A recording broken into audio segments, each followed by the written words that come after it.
So hey anime fans. The series name is What If Naruto Got Harem with Starfire?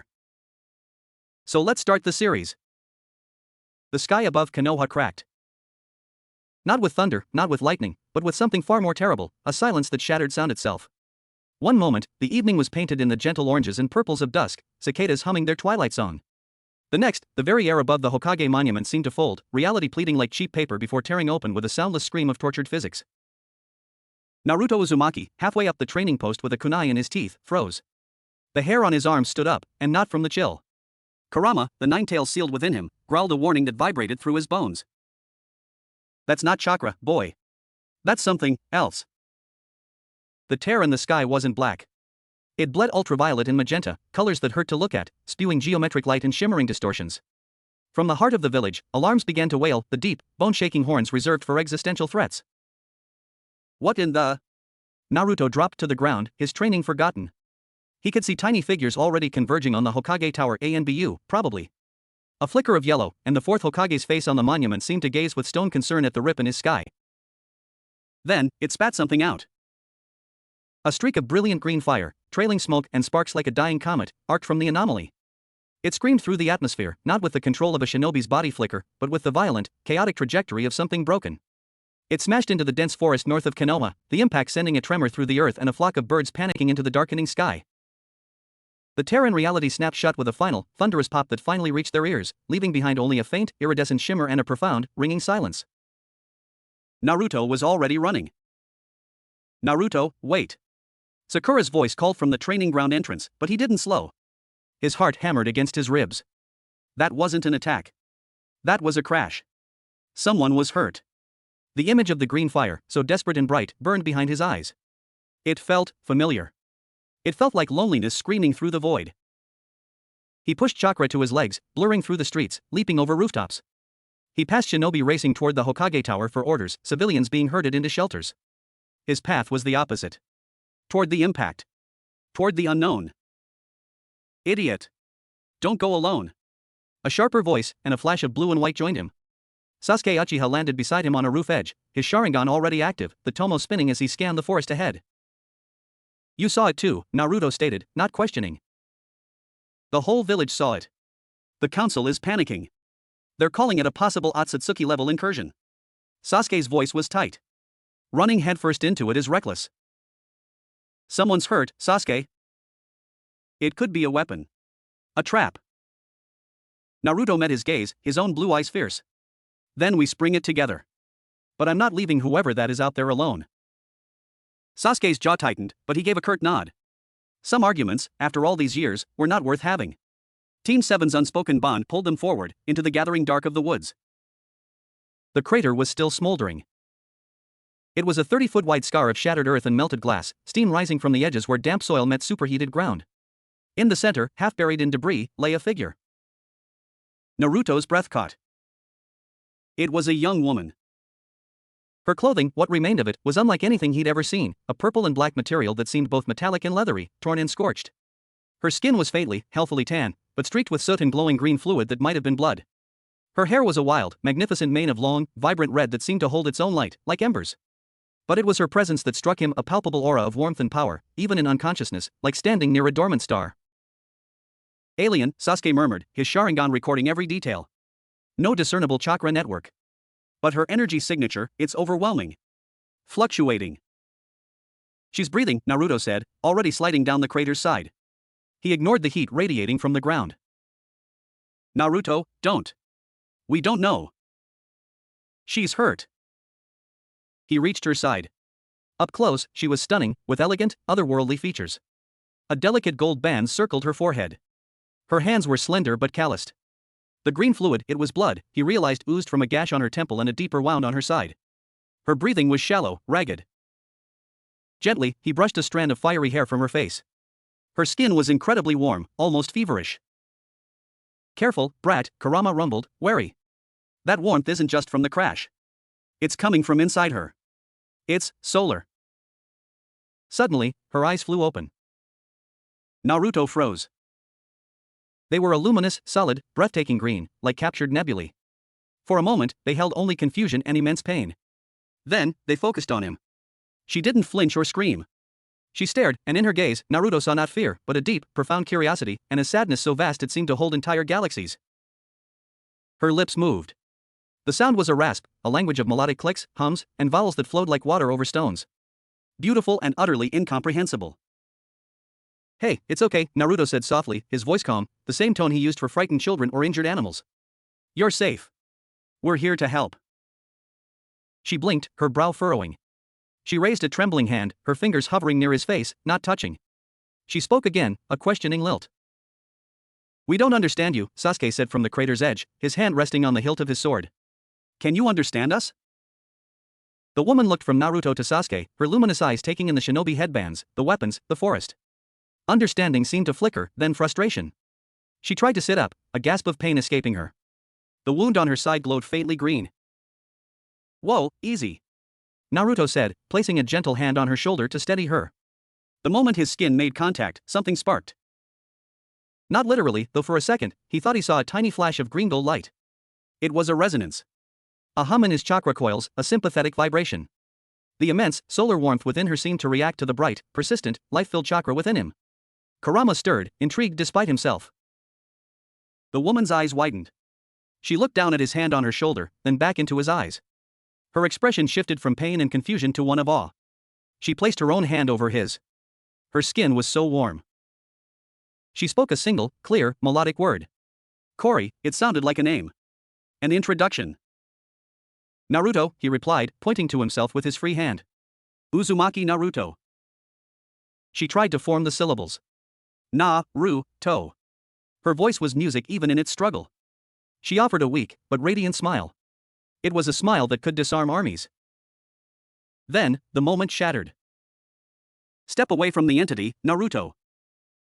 A dozen ANBU materialized around the crater's rim, weapons drawn. At their head stood Shikamaru Nara, his face grim, flanked by Sai, his expression unervingly blank. Shikamaru. She's hurt, she's not a threat. Naruto protested, moving slightly to shield her. Orders from the Hokage and the council. The dimensional incursion is a top-level security threat. The entity is to be contained and studied for the safety of the village, Shikamaru said, his voice heavy with the weight of the command. Don't make this difficult. The woman Corey looked at the ring of masked shinobi, their hostile stances, their cold intent. Her beautiful face fell. The light in her eyes dimmed, not with fear, but with a deep, weary sorrow. She understood the language of encircling enemies all too well. She tried to stand, her body trembling with the effort. Naruto moved to help her, but an ANBU's kunai flashed in warning. I'm sorry, Naruto, Shikamaru said, truly meaning it. This is way above our pay grade. Corey stood, swaying. She looked at Naruto, the one who had shown her kindness in this strange, hostile world. She gave him a small, sad smile, a silent thank you. Then, she raised her hands, not in surrender, but in a gesture of peace. From her palms, two small, flickering spheres of pure, green starlight ignited, casting the crater in an ethereal glow. The ANBU tensed, chakra flaring. Don't! Naruto yelled. But Corey didn't attack. She brought the two star bolts together, not to merge them into a weapon, but to hold them before her heart. The light pulsed, soft and rhythmic, like a heartbeat. Then, it expanded into a gentle, shimmering dome of green energy around her, a barrier, translucent and beautiful. A defensive shield. She sank to her knees within it, the effort clearly draining the last of her strength, her eyes closing as she focused on maintaining the protective sphere. Defensive formation only. Shikamaru ordered, but the tension was electric. Naruto stared at the glowing dome, at the wounded alien princess inside, who chose a shield over a weapon. Who looked at a world of blades and saw only another place she had to prove she meant no harm. His fists clenched. He knew that feeling. He knew what it was to be met with suspicion and fear before a single word was spoken. Sasuke, Naruto said, his voice low. Sasuke watched, his Sharingan analyzing the energy construct. It's pure photonic energy. Self-sustaining. It's drawing ambient light, and maybe his chakra? He glanced at Naruto, noting the faint, almost invisible golden wisps of Naruto's chakra that seemed to be subtly drifting toward the barrier, as if pulled. We can't let them take her like this, Naruto said. Going against direct orders would be treason, Sasuke stated flatly. Since when did that stop us? A ghost of a smirk touched Sasuke's lips. Troublesome. He assessed the ANBU positions, Shikamaru's strategy. A direct confrontation is illogical. We'd lose, and she'd still be taken. Then we're not confronting. We're redirecting. Naruto's mind raced. He looked at Kori's shield, at her fading strength. He looked at the wary Anbu. And he looked at Sasuke, his brother in all but blood. A plan, reckless and utterly Naruto, began to form. He took a step toward the barrier. The Anbu shifted. Naruto, stop right there, Shikamaru commanded. I just want to talk to her, Shikamaru. One last try.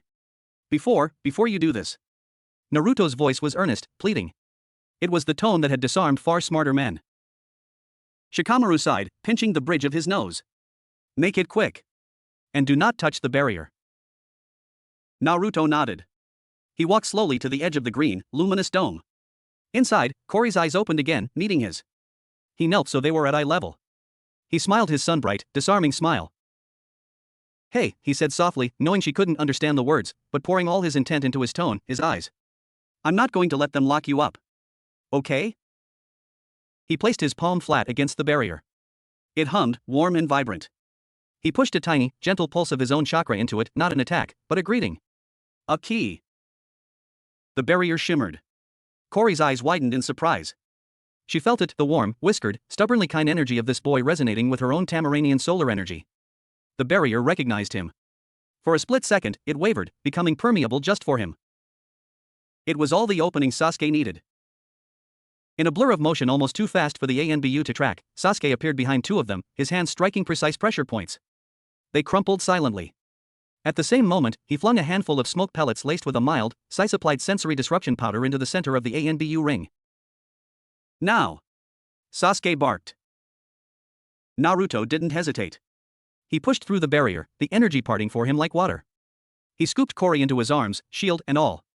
She was lighter than he expected, but solid, real. She gasped, her starbolts winking out, the barrier dissolving as her concentration broke. Hold on, he said, and he could have sworn she understood the intent, because her arms went around his neck. Shadow Possession Jutsu. Shikamaru's shadow lashed out from the smoke, but Naruto was already moving, a chakra-enhanced leap carrying him high above the crater. Amaterasu. Sasuke's voice cut through the chaos. A wall of black, unquenchable flames erupted between the pursuing Anbu and Naruto's escape path, not to burn, but to blind and block. Naruto landed in the dense canopy, running, leaping from branch to branch with everything he had, the unconscious alien princess held close to his chest. He could hear Shikamaru's furious, exasperated shouts fading behind him, the orders to track and contain.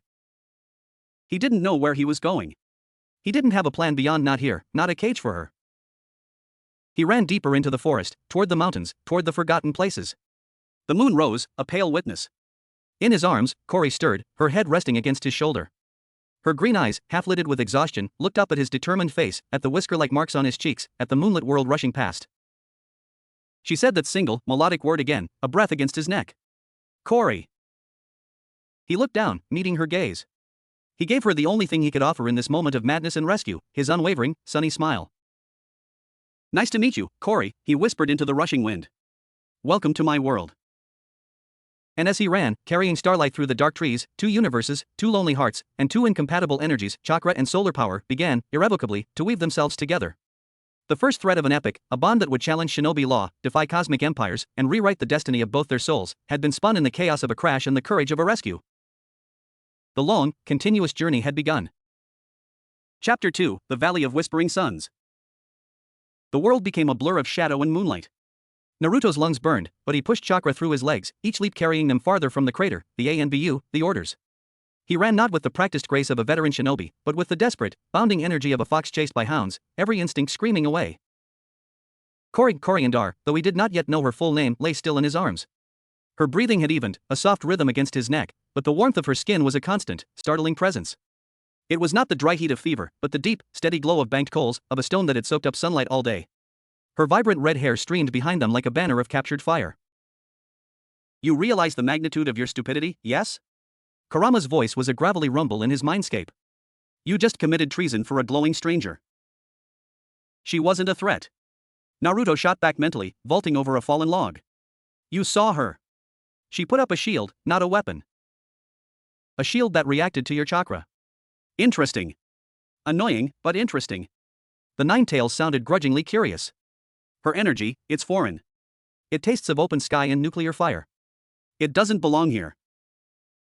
Neither did I, once, Naruto thought, and felt Kurama's contemplative silence. He needed a place to hide. Somewhere off the maps, away from patrol routes. His mind raced through his childhood memories of running, of hiding. There was a place, a high, lonely valley deep in the Fire Country's mountainous spine, fed by a hot spring he'd stumbled upon years ago while fleeing from a particularly irate bear. It was inaccessible, surrounded by sheer cliffs, its entrance hidden by a waterfall. It was perfect. He altered his course, heading northeast, into the older, wilder forests where the trees grew as thick as temple pillars. After an hour of relentless travel, Corey stirred. Her luminous green eyes opened, focusing slowly on his jawline, then on the forest canopy streaking past above. She made a small, confused sound. "Hey," Naruto said softly, not slowing. "It's okay. We're safe for now." She tilted her head to look at him. In the dappled moonlight, her features were ethereal.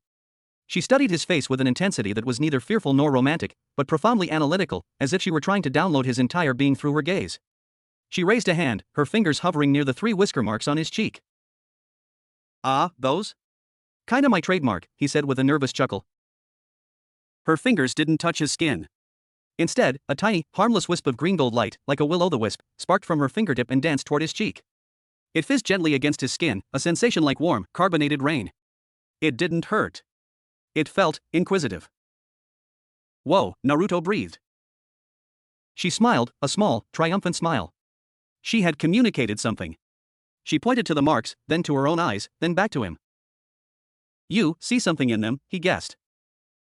She nodded enthusiastically, then winced, her hand flying to the gash on her side. The green glow of her blood had dimmed, but the wound was clearly still painful. "Right, first things first. We need to get you patched up." The waterfall roared, a thunderous curtain of white water plunging 100 feet into a mist-filled pool. Naruto didn't hesitate. He tightened his hold on Corey, took a deep breath, and channeled chakra to his feet.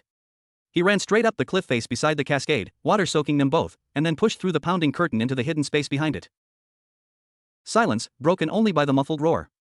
A cavern, wide and high, opened before them. Stalactites dripped from the ceiling, and phosphorescent moss gave off a soft blue glow. At the far end, a secondary tunnel led to the valley he remembered. He set Corey down gently on a flat, dry rock. "Wait here." He gathered dry moss and fallen wood from the cavern edges, forming a small pile. With a quick katan, Gokaki no Jutsu, he blew a tiny, controlled fireball onto the kindling. The flames caught, casting flickering orange light across the cavern walls. Corey watched, mesmerized. When the fire bloomed, her eyes reflected the dancing flames, and she let out a soft, delighted sound. She held her hands toward the warmth, her expression one of deep familiarity and comfort. Fire, it seemed, was a language she understood. Naruto rummaged in his pouch for his field medical kit, basic salves, bandages, antiseptic. He knelt before her. "I need to look at your side. Is that okay?" He mimed the action, pointing to her wound, then to the bandages. She watched his hands, then his eyes. She must have seen the genuine concern there, because after a moment's hesitation, she gave a slow, regal nod. Her torn clothing was a problem. The material was tougher than it looked, but he managed to carefully tear it further around the wound. The gash was deep, and the edges shimmered with that faint green bioluminescence. It wasn't bleeding heavily anymore, but it looked angry and raw. "This might sting," he said, soaking a cloth in antiseptic. He dabbed it gently against the wound. Corey gasped, her whole body tensing. But she didn't pull away. Her eyes squeezed shut, and a single, glowing green tear traced a path down her cheek. It hit the stone floor with a soft hiss, leaving a tiny, scorched mark. Sorry. Naruto said, his heart clenching. He worked as quickly and gently as he could, applying a liberal amount of healing salve, designed for chakra-enhanced metabolisms. He hoped it would work on alien ones, and wrapping the bandage securely around her torso. When he was done, he sat back. She opened her eyes, still glistening with tears, and looked down at the neat bandage. She touched it lightly, then looked at him. Her expression was one of such profound, bewildered gratitude that it took his breath away. She placed a hand over her heart, then extended it slowly toward him, palm open. A gesture of thanks. Universal. He placed his hand in hers. Again, that spark, the resonance. Her warmth flowed into him, not invasive, but comforting. His chakra, instinctively, responded, a golden, gentle pulse that traveled up his arm and into hers. Her eyes widened. She looked at their joined hands, then up at him, her awe returning. She began to speak, the melodic language flowing rapidly. She pointed to his chest, then to her own, then made a weaving motion with her fingers. You feel it too, huh? He said. Your energy and mine. They talk to each other. She nodded vigorously. She released his hand and instead, with great concentration, summoned a tiny, walnut-sized starbolt in her palm. It hovered, perfect and green. She held it out to him, an offering. Hesitantly, Naruto extended a finger. He touched the edge of the energy sphere. It didn't burn. It sang. A vibration traveled up his finger, a harmonic frequency that resonated perfectly with the chakra in his coils. It felt like sunlight on a cold day, like the first chord of a favorite song.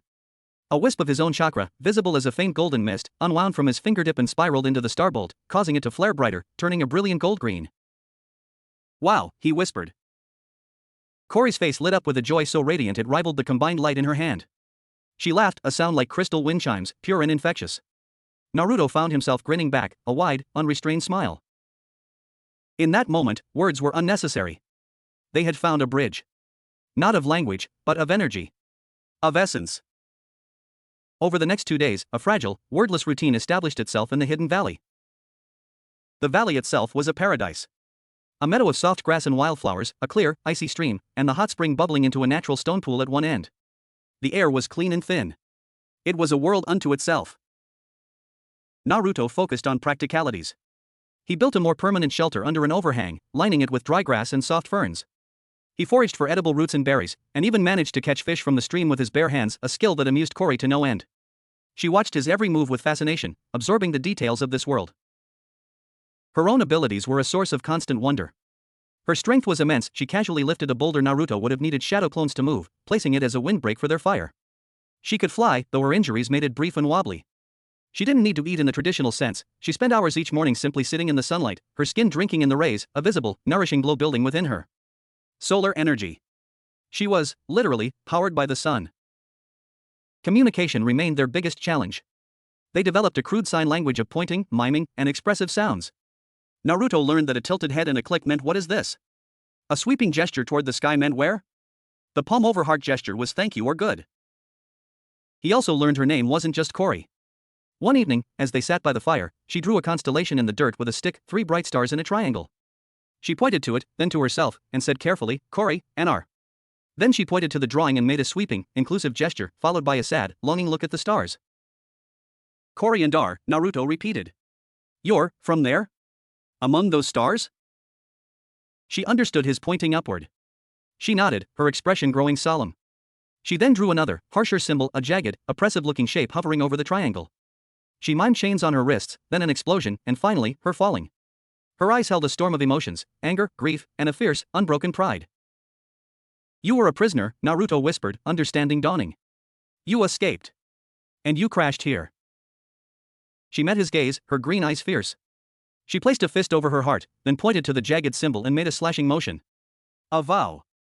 A promise of defiance. Naruto felt a surge of protectiveness so strong it surprised him. He knew what it was to be hunted, to be seen as a monster, a prisoner within your own life. He pointed to the jagged symbol, then to himself, and shook his head vehemently. Then he pointed to her, then to himself, and placed his own fist over his heart. They are not your family. I am on your side. The message was received. Cory and Dara's fierce expression softened. She reached out and touched his fist with her own, her skin warm against his knuckles. The silent vow hung between them in the firelight. On the third morning, the pursuit found them. Naruto was teaching Cory how to skip stones on the stream when he felt it, a faint, almost imperceptible pulse of chakra, a sensory sweep from a high altitude. A reconnaissance bird, likely size. Get down, he hissed, pulling Cory into the cover of the bushes. They watched as the ink bird circled twice, its blank eyes scanning the valley. It didn't see them, but it was a warning. Konoha was getting closer. We have to move, Naruto said, tension coiling in his gut. Cory shook her head. She pointed to her side, then to the sky, and mimed flying. She wasn't fully healed. She couldn't flee far. Naruto's mind raced. Fighting was out of the question, he wouldn't fight his own village. But he couldn't let them take her. There had to be another way. Cory touched his arm. She pointed to his chest, then to her own, then brought her palms together slowly. She looked at him, her eyes asking a silent, urgent question. Our energies, together? Can we do something? An idea, insane and brilliant, struck him. The way their powers had resonated, what if they could hide that resonance? What if they could mask her unique solar signature entirely? We need to blend you, he said, miming painting over her glow. My chakra, your light. We make a cloak. It took an hour of frustrating trial and error. Kori would flare her starbolts, Naruto would try to weave his chakra around them. At first, they just made brighter, more noticeable explosions of light. But slowly, through sheer stubbornness and a growing intuitive understanding of each other's rhythm, they began to synchronize. Naruto would generate a blanket of his chakra, not as armor, but as a malleable, sensor-dampening field. Kori would then feed a low, steady stream of her solar energy into the chakra matrix, not to power it, but to harmonize with it. Her foreign signature became woven into the familiar fabric of his own. The result was a shimmering, translucent cloak of gold-green energy that settled over Kori like a second skin. To Naruto's senses, she didn't disappear, but her blazing solar presence was muted, shrouded in a cloud of his own chakra noise. To a sensor ninja, it would feel like a patch of unusually vibrant, but recognizably Naruto, energy. Exhausted but triumphant, they stood together as the cloak held. Kori looked at her hands, now sheathed in the gentle light, and smiled at him. It was at that precise moment of vulnerable triumph that the valley's peace was shattered. Not by Konoha shinobi. The air above the meadow ripped open with a sound like tearing metal. This rift was different from the one that had brought Kori, smaller, artificial, and violently purple. From it descended three figures. They were humanoid, but clad in sleek, armored suits of dark mauve and gunmetal gray. Their helmets were featureless except for a single, red optical sensor. They carried heavy, crystalline rifles that hummed with captive power. Their bearing was rigid, militaristic, and utterly devoid of warmth. The lead soldier raised a scanner. It beeped, zeroing in on Kori despite the chakra cloak. A synthesized voice crackled from its helmet. Target located, Coriandar of Tamarin. Princess and fugitive. Surrender for extradition to the Citadelian Empire. Resistance will be met with lethal force. Kori's face went from shock to white-hot fury. She stepped in front of Naruto, the protective cloak flickering away as her own power surged forth in response to the threat. Green energy crackled around her fists, her eyes blazing. She shouted something in her language, the tone unmistakably defiant. The Citadelian soldiers raised their rifles. Energy cores glowed malevolently. Naruto moved. He stepped up beside Kori, not in front of her, but shoulder to shoulder. He didn't know who these Citadelians were, but he understood enemies who spoke only in threats and sought to chain the free.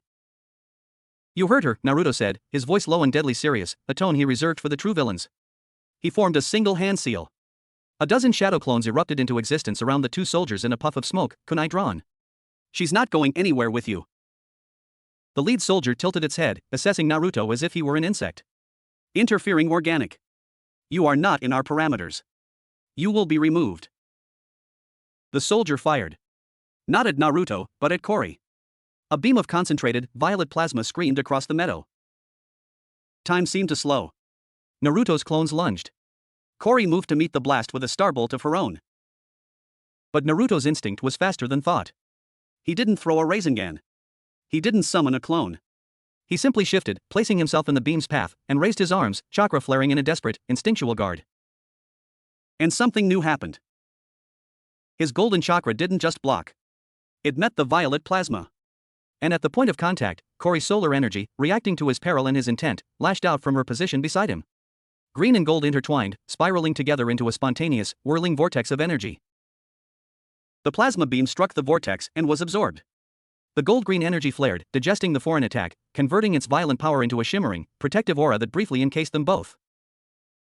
The Citadelian soldier staggered back, its sensor flashing in confusion. Energy synthesis detected. Impossible. Report to command, target has formed a cosmic resonance bond with a native.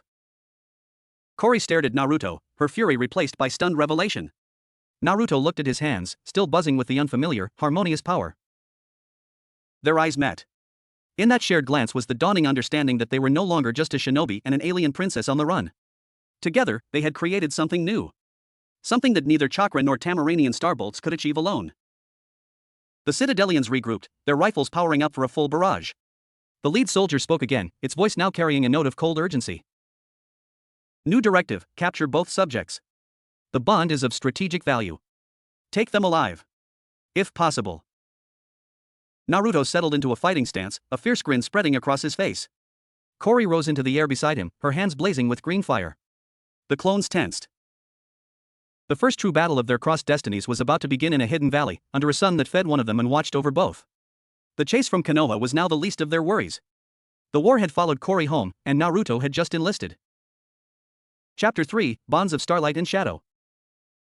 The Citadelians' words hung in the crisp mountain air, a synthetic death knell. Take them alive, if possible.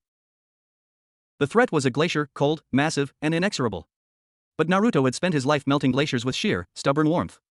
He met Coriandare's blazing eyes. No words were needed.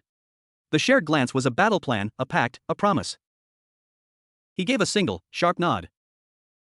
Cori exploded upward, a comet of green fury. She didn't fire starbolts. Instead, she became one. She shot toward the lead soldier, her body wreathed in a coruscating aura of solar plasma, moving with a speed that defied her injuries. The Citadelian raised its rifle to block. It was a mistake. Her fist connected with the crystalline weapon. There was a sound like shattering diamond. The rifle disintegrated into a cloud of violet shards, and the soldier was hurled backward 20 feet, crashing into the trunk of an ancient pine with enough force to splinter wood. So much for containment, Naruto thought with a fierce surge of pride. His clones were already engaging the other two. They moved not with individual brilliance, but with the swarm tactics of a hive. One clone fainted high, another swept low with a kunai aimed at the knee joint of the armor. A third threw a smoke bomb that bloomed into a dense, chakra-laced fog. The Citadelians were disciplined. They fought back to back, their movements economical and brutally efficient. Their remaining rifles fired not beams, but nets of crackling purple energy.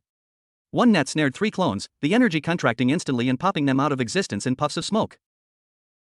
Naruto himself was a blur of orange. He ducked under a swinging rifle stock, landed a chakra-enhanced punch to a soldier's midsection. The armor held, but the grunt of displaced air proved the being inside felt it. He danced away from a retaliatory jab, his mind racing. These weren't ninja. They were soldiers. They fought as a unit, with no flair, only function. It was unsettling. Primary target displays heightened aggression.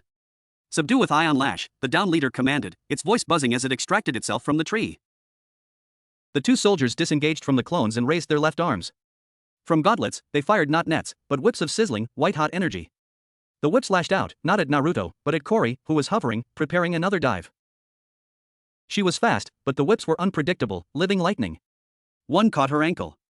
She cried out a sharp, pained sound that cut through Naruto more deeply than any blade. The energy seared, and more importantly, it anchored her. The second whip snaked toward her other leg. Rage, hot and red, flooded Naruto's system. Get away from her.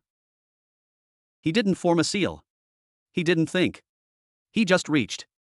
His chakra roared out of him, not in a shapeless burst, but in a dozen golden, spectral arms that mimicked his own accrued, instinctual manifestation of the Ninetales power.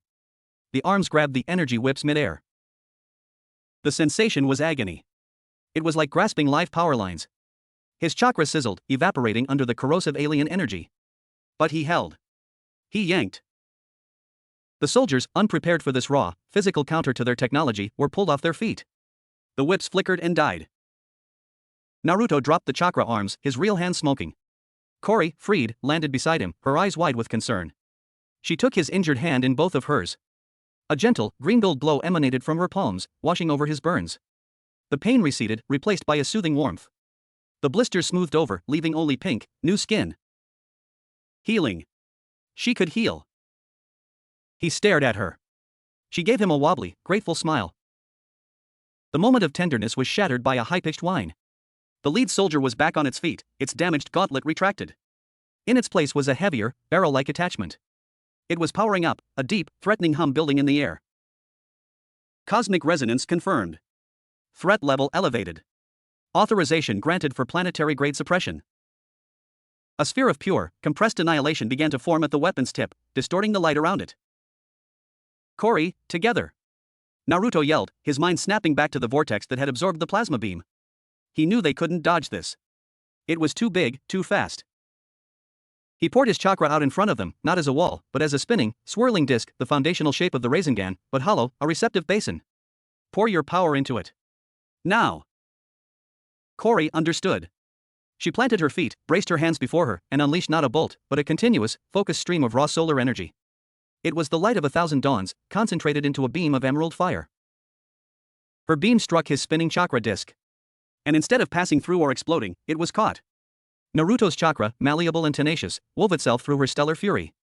The Rasengan disc warped, expanded, transforming into a massive, roaring vortex of interlocking spirals, gold and green, chakra and sunlight, spinning in perfect, devastating harmony. The Citadelian fired. The sphere of violet annihilation shot forth. It met the solar Rasengan vortex. There was no sound at first. Then, a deep, suboral thrum that vibrated in their teeth and bones. The violet sphere strained against the vortex, trying to crush it with pure destructive force. The vortex held, spinning faster, grinding the foreign energy apart, digesting it. For 3 heartbeats, they were locked in a titanic struggle of opposing cosmologies. Then, with a final, deafening crack whom, the vortex won. It consumed the last of the annihilation sphere and, now supercharged with its own power and the enemy's, rebounded. A spiraling lance of gold-green energy, threaded with dying violet lightning, shot back across the meadow. It struck the lead Citadelian square in the chest. There was no dramatic explosion. The soldier simply, unmade. Its armor flashed incandescent white, then dissolved into motes of light and ash. The ground where it stood was left perfectly smooth, sterilized, as if it had never been touched. The 2 remaining soldiers froze. Their featureless helmets turned to stare at the empty space where their commander had been. For the first time, their movements held something akin to hesitation. Naruto and Kori stood panting, the vortex dissipating from between them. The backlash of their combined technique left them both drained. Naruto's chakra reserves, vast as they were, felt scraped raw.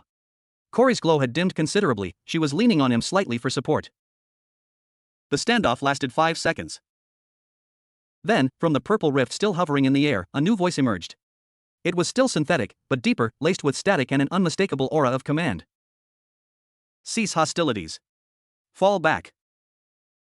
The 2 soldiers immediately turned and launched themselves toward the rift. Oh no you don't. Naruto gasped, forcing himself to move. He formed a seal. Wind style, great breakthrough. A hurricane force gust roared from his lungs, not aimed at the soldiers, but at the rift itself. The dimensional tier wavered, distorted like a reflection in a pond. 1 soldier made it through. The second was halfway in when the rift, disrupted by Naruto's wind, snapped closed with a sound like a guillotine. ZZZT crunch. The second soldier was severed cleanly in 2 at the waist. The lower half, clad in armor, thudded to the grass. The upper half vanished into nothingness with the rift. No blood, only sparks and the smell of ozone. Silence, profound and heavy, fell over the valley. The only sounds were their ragged breathing and the cheerful babble of the ignorant stream. Naruto stared at the bisected armor, a cold nausea rising in his gut. He'd seen death. Caused it. But this was different. This was clinical. And it was his action that had caused it. A warm hand touched his cheek, turning his face away from the grim sight. Kori looked into his eyes. Her expression wasn't accusatory. It was solemn, understanding, and infinitely sad. She shook her head slowly, then placed her palm over his heart, where his own would be racing. This is the cost. This is the war I brought you. He covered her hand with his own, nodding. He understood. The idyllic hiding was over. They had drawn first blood in a war they didn't start. They burned the remains. Kori used a controlled starbolt to reduce the armor to slag, leaving no trace for Konoha or other Citadelians to find. The action was efficient, grim. Naruto could see the soldier in her then, the princess who knew the harsh necessities of conflict. After, they sat by the hot spring, the steam doing little to wash away the tension. Kori was deep in thought. Finally, she picked up a smooth stone and began to draw on the soft earth by the water's edge. She drew 2 worlds. One, a simple circle with a swirl in the center, his headband symbol, he realized. Konoha. The other, her triangle of stars. Tamaran. Between them, she drew the jagged Citadelian symbol. Then she drew a line from that symbol to Tamaran, and made a choking motion. Then she drew a line from it to Konoha's circle, and pointed at him, then at the scorched meadow. The message was clear. They enslaved my world. And now they know about yours, because of me. She then did something that broke his heart. She pointed to herself, then to the sky, miming flying away. She pointed to him, then to the Konoha symbol, miming staying. She hugged herself, looking lonely, but her jaw was set with resigned determination. I must leave. To draw them away from you. No, Naruto said, the word final as a mountain. He took the stone from her hand. He drew a crude stick figure of himself, and one of her with wild hair. Then he drew a big, lopsided circle around both of them. He pointed at the Citadelian symbol, then at the circle around them, and shook his head. We are together. They can't have either of us. Tears, glowing softly, welled in Coriandar's eyes. She wasn't used to this. To someone choosing her, at such cost. On Tamaran, her duty was to her people, a burden she bore alone. Even with the Titans, the camaraderie was different. This was a vow of shared fate. She leaned forward, and for a moment, Naruto thought she might kiss him. Instead, she rested her forehead against his, a Tamaranian gesture of deep kinship, of shared breath and spirit. Her skin was so warm. He could feel the faint hum of her energy, could smell the scent of her, like ozone, sunshine, and something floral, alien. Naruto, she whispered, his name a sacred syllable on her lips. Coriandar, he replied, his voice just as soft. In that quiet, steam-wreathed intimacy, the slow-burn romance ceased to be a concept and became a living thing. It was the trust forged in battle, the gratitude for healing, the awe of shared power, and the profound loneliness of two outcasts who had finally found a harbor in each other's storm. The decision of what to do next was taken from them. As dusk painted the sky in bruised purples, a new chakra signature appeared at the valley's hidden entrance. Not the clinical wrongness of the Citadelians. This was familiar, powerful, and tinged with profound unease. Kakashi Hatake stepped from behind the waterfall, his single visible eye taking in the scene, the scorched earth, the slag pile of alien metal, the exhausted young man and the luminous alien woman sitting close together, foreheads touching. He didn't draw a weapon. He simply sighed, the sound carrying the weight of 1,000 troublesome reports. Well, Kakashi said, his voice dry. This is a considerably bigger mess than a simple unauthorized alien contact, Naruto. Naruto jumped to his feet, instinctively moving slightly in front of Kori. Kakashi-sensei. It's not what it looks like. They attacked us. They were going to take her, they called her a fugitive, they had these weapons. Kakashi held up a hand. I believe you. His eye shifted to Kori. The Hokage's sensors detected the foreign energy discharge. The council is in an uproar. They're calling for your immediate detention and her dissection. He said the last word with clear distaste. Kori, sensing the tension, rose to stand beside Naruto, her posture defensive but not aggressive. We're not going to let that happen, Naruto said, his voice iron. I didn't come here with an ANBU squad, Naruto, Kakashi said quietly. I came alone. That should tell you something. Naruto blinked. You're not taking us in? The Hokage is playing a dangerous game, Kakashi explained, his eye sharp. The official stance is hunt and retrieve. My unofficial mission, from her, is to assess. To understand what we're dealing with. He looked at the slag heap. And it seems we're dealing with an interstellar war that has just landed on our doorstep. Courtesy of your new friend. He approached slowly, giving Kori a clear view of his non-threatening posture. He stopped a respectful distance away. My name is Kakashi Hatake. I am Naruto's teacher. We mean you no harm, but we need to understand. Your enemies. Are they coming back? In greater numbers? Kori looked at Naruto. He nodded encouragingly. You can trust him. He's a pain, but he's good people. Kori took a breath. She pointed to the sky, then held up all her fingers, 3 times. Many. Then she mimed a large ship and made an explosive impact with her fists. A big one. Coming. Kakashi's eye narrowed. A mothership. An invasion force. He ran a hand through his silver hair. Troublesome indeed. He looked at Naruto. You realize what this means? You can't hide in a valley forever. And you can't fight a fleet alone. We're not alone, Naruto said, gesturing to Kori. We have each other. And our cosmic resonance thing. A powerful weapon, Kakashi acknowledged. But a weapon is not a strategy. You need allies. Intelligence. A place to make a stand. A heavy silence descended. The path was splitting. Return to Konoha as a fugitive, risking Kori's freedom. Or become true runaways, with the entire world, multiple worlds, against them. It was Kori who broke the stalemate. She stepped forward, directly facing Kakashi. She placed her fist over her heart, the Tamaranian gesture of honor, then pointed to Naruto, then to Kakashi, and finally to the Konoha symbol she had drawn earlier. She then pointed to the Citadelian symbol in the dirt, and slashed her hand across her throat. Her green eyes were fierce, pleading. My honor. His village. Together. Fight them. She was offering an alliance. She was willing to place herself under Konoha's protection, to fight their common enemy, in exchange for sanctuary. Kakashi studied her for a long moment. He saw not a threat, but a warrior princess, wounded but unbroken, trying to protect the boy who had protected her. He saw the way she stood close to Naruto, the unspoken bond between them. He saw, in her eyes, the same desperate hope he'd once seen in a lonely, whiskered child's eyes. Naruto, Kakashi said finally, his voice grave. If I take you both back, it will be into a hornet's nest. The council will see her as a prisoner, a specimen. You will be seen as a traitor under her influence. Tsunade-sama can only shield you so far. Are you prepared for that? Are you prepared to fight your own people to protect her? Naruto didn't hesitate. He looked at Kori, at her fierce, hopeful, beautiful face. He thought of her laughter by the stream, her tears when she was hurt, her radiant fury in battle. She's not my people, Naruto said, his voice clear and strong in the gathering dark. But she's my friend. And yeah, I'll fight anyone who tries to hurt my friends. That's my nindo. My ninja way. Kakashi's eye crinkled in the barest hint of a smile behind his mask. Some things never change. He straightened. All right. Here's what we're going to do. We're not going to the village. Not yet. He pulled a scroll from his vest and unfurled it. It was a map of Fire Country, marked with ancient symbols. There's a place. A forgotten Uzumaki clan temple, built around a natural convergence of planetary ley lines. It's hidden, defensible, and, he looked at Cory, if your power is solar, the energy there might even help you heal faster. We'll go there. You'll have a base. I will act as liaison with Tsunade. We will present this not as a crisis, but as an opportunity. A diplomatic and military alliance with a foreign power against a common existential threat. It was a gamble. A huge one. But as Naruto looked at Cory, and saw the relief and newfound hope dawning in her starlit eyes, he knew it was the only bet worth making. They gathered their meager belongings. As they prepared to follow Kakashi into the night, Cory reached out and took Naruto's hand. Her grip was warm, firm, trusting.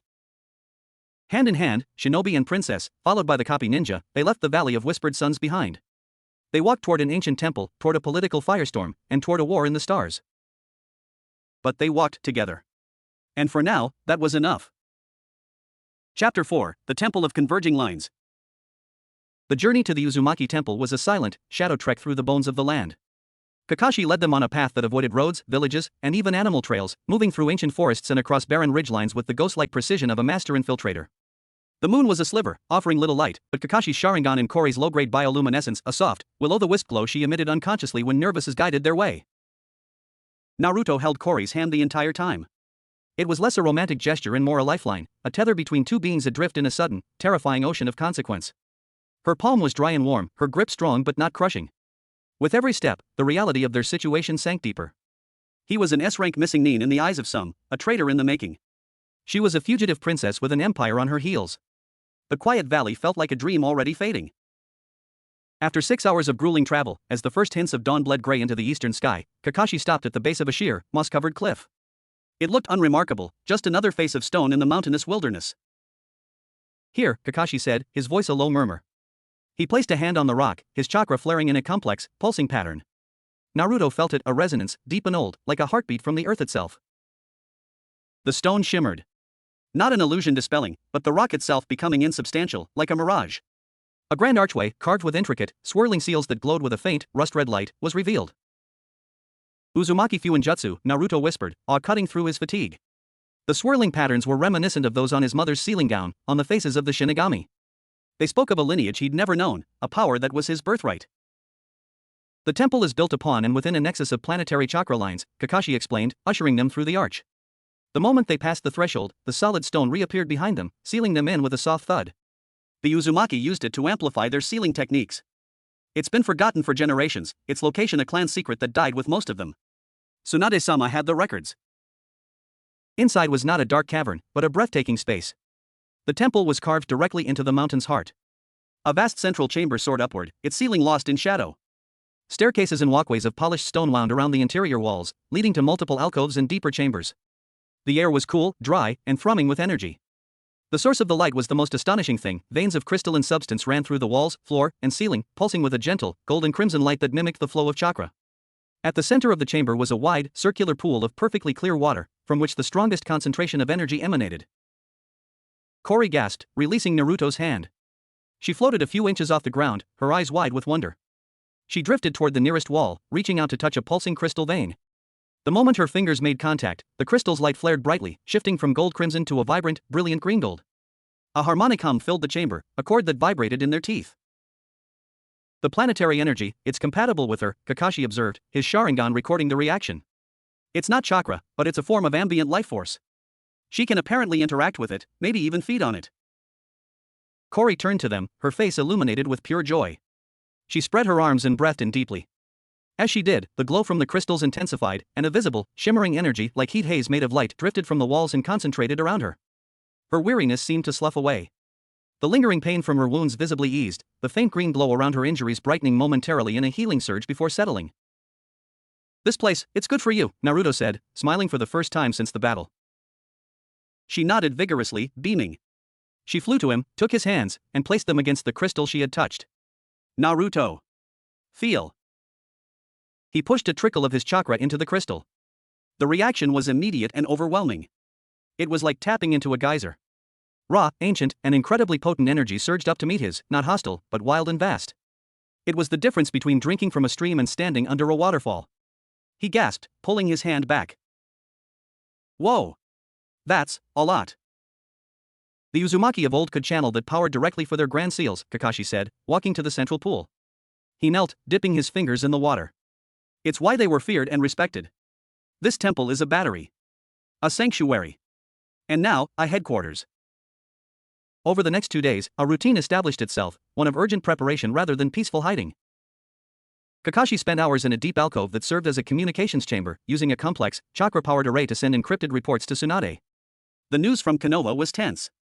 The council, led by the ever-cautious Koharu Utatane and Hamura Mitokado, was demanding drastic action. Danzo Shimura, from the shadows, was likely fanning the flames, seeing Kori as a weapon to be captured and controlled. Tsunade was holding the line, arguing for strategic observation and leveraging the potential alliance, but her position was precarious. Naruto and Kori, meanwhile, worked. They fortified the temple's existing seals under Kakashi's guidance. Naruto's natural, intuitive grasp of Fuinjutsu, awakened here in his ancestor's place, was a revelation. He could see the logic in the swirling patterns, feel the intent in the strokes. Kori assisted not with chakra, but by infusing the seals with concentrated solar energy at key nodal points. The result were hybrid barriers that glowed with a unique, sunfire intensity, far more resilient than either energy could create alone. But their true focus was understanding their cosmic resonance. They trained in the central chamber, by the energy-rich pool. It began with simple synchronization exercises. Naruto would hold a basic Rasengan, and Kori would try to layer her Starbolt energy over it, not merging, but coiling around it like twin serpents. The failures were spectacular, minor explosions that echoed through the cavern, showers of green gold sparks, and once, a misfire that shot a hole clean through a 3-foot-thick stone walkway. But slowly, through trial, error, and an increasing wordless understanding, they progressed. They learned it wasn't about force, but about harmony. Naruto's chakra was stubborn, persistent, tenacious. Kori's energy was passionate, brilliant, and expansive. They had to find a rhythm where one led and the other followed, then seamlessly switched. During a break, as they sat by the pool drinking from a natural spring, Kori tried to teach him more about her world. She drew in the fine dust on the floor. She drew her family, a stern-looking king, her father, a gentle queen, her mother, and a fierce, handsome warrior with a cruel smile. She pointed to the last figure and her face darkened. She made a slashing motion over the bond symbol she'd drawn between herself and her family, then pointed to the cruel-faced warrior. She mimed being bound, struck, then escaping in a fiery explosion. Your brother? Naruto guessed, remembering vague mentions from her earlier miming. He betrayed you? Took your throne? She nodded, a storm of grief and fury in her eyes. She pointed to the Citadelian symbol, then to her brother's drawing, and linked them together with a line. He works with them. The tragedy of her story unfolded in heartbreaking pantomime. A usurper sibling, colluding with a merciless empire, selling out his own people and his sister for power. Naruto's own history with Sasuke, the betrayal, the longing for brotherhood rang with a painful, sympathetic chord. He didn't have the words. So he simply sat beside her, shoulder to shoulder, offering his silent presence. After a moment, she leaned her head against his shoulder. They sat like that for a long time, watching the light pulse in the crystals, two wounded souls finding solace in shared silence. That night, the temple's energy enacted a profound change. They had taken to sleeping in adjacent alcoves for a sense of privacy, but the thrumming energy of the place seemed to blur the lines between them. Naruto fell into a deep, but troubled sleep. His dreams were not his own. He was flying over a city of breathtaking beauty. Towers of iridescent crystal rose toward a binary star system, their surfaces alive with moving lights. Gardens of glowing flora floated in the air. This was Tamarin. But the beauty was a scarred mask. Great black Citadelian cruisers hung in the sky like predatory insects, their shadows falling across the towers. On the streets, Tamaranians moved with downcast eyes, their vibrant colors muted.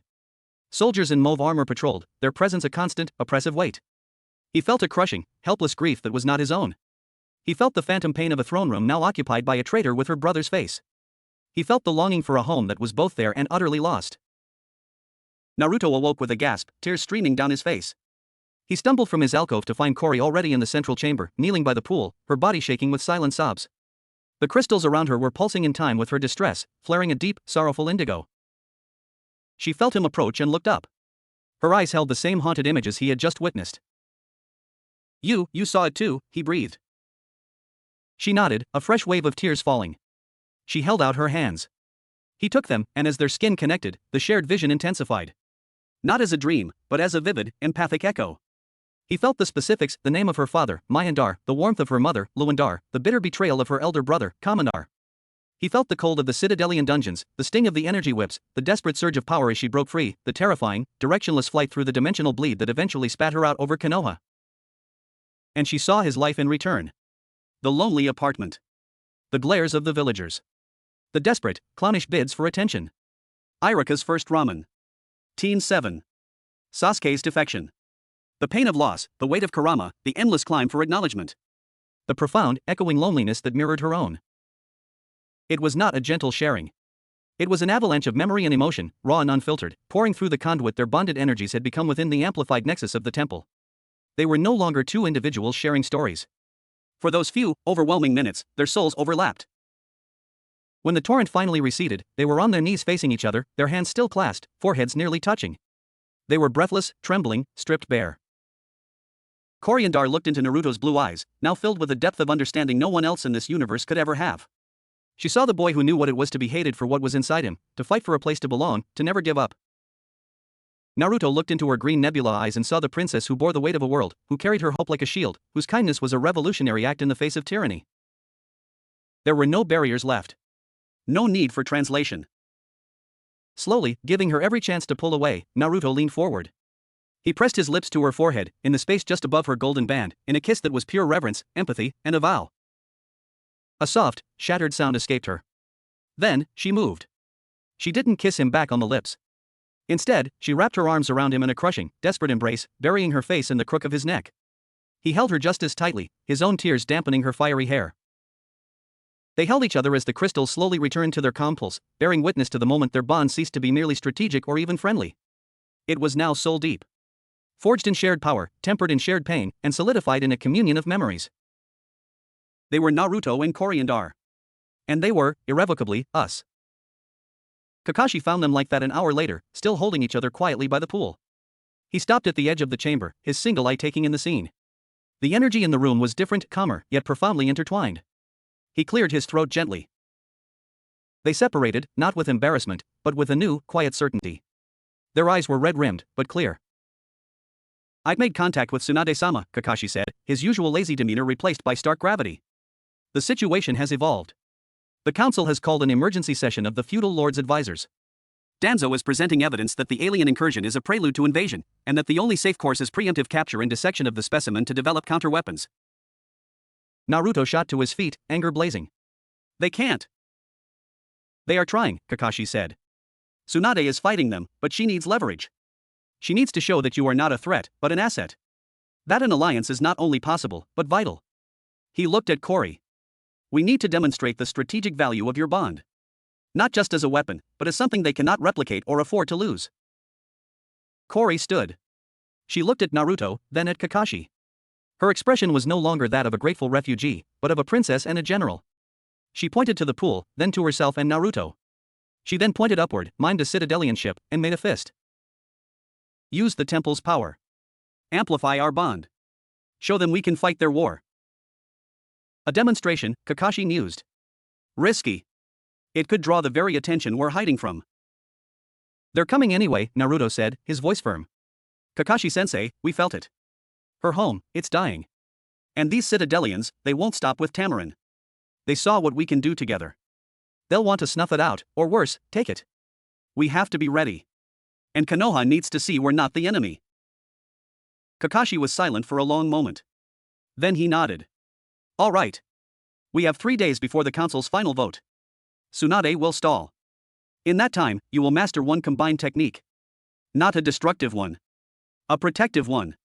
Something that can shield the village, something so undeniably powerful and benevolent that even the old fools on the council can't argue its value." He looked at the pulsating crystals, at the two young people standing resolute in the ancient light. "You will create a shield. Not just a barrier. A celestial ward. Powered by his chakra, her sunfire, and the heart of this Uzumaki nexus. You will show them what it means when a shinobi of Konoha and a princess of the stars stand together." The task was Herculean. But as Naruto looked at Kori, and saw the determined fire blazing back at him, he felt no fear. They had seen each other's darkest valleys. Now, they would build a fortress of light together. The training that followed was the most intense of their lives. It was no longer about blending energies, but about conducting them. using their bodies and spirits as a focus to channel the temple's vast, leyline power into a single, unified defense. They failed. Repeatedly. The energies rebelled, clashed, backfired. They were bruised, exhausted, their senses overloaded. But each failure was followed by a silent moment of connection, a shared glance, a brief touch, a forehead pressed to a shoulder that recalibrated them. They learned to breathe in sync, for their heartbeats to find a common rhythm.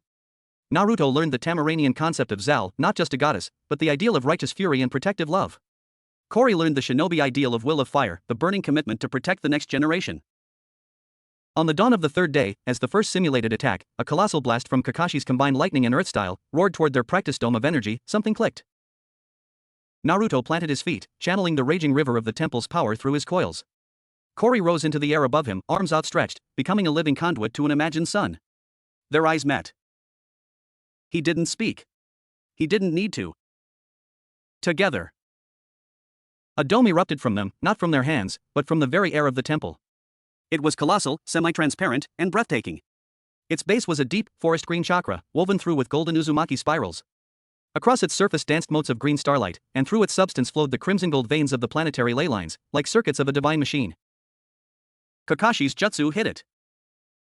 The dome didn't shudder. It absorbed. The lightning earth blast dissolved into the shield, its energy distributed and neutralized across the entire structure, causing a ripple of brilliant light but not a crack. Inside the dome, Naruto and Fore stood, unharmed, their auras blazing. The technique was nameless.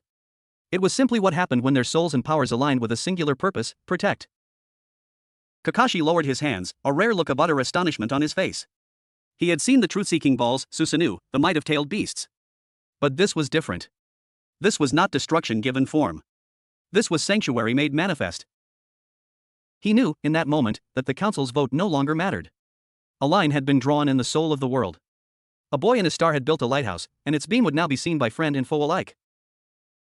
As the shield slowly dissolved, Naruto stumbled, caught by Fore as she floated down.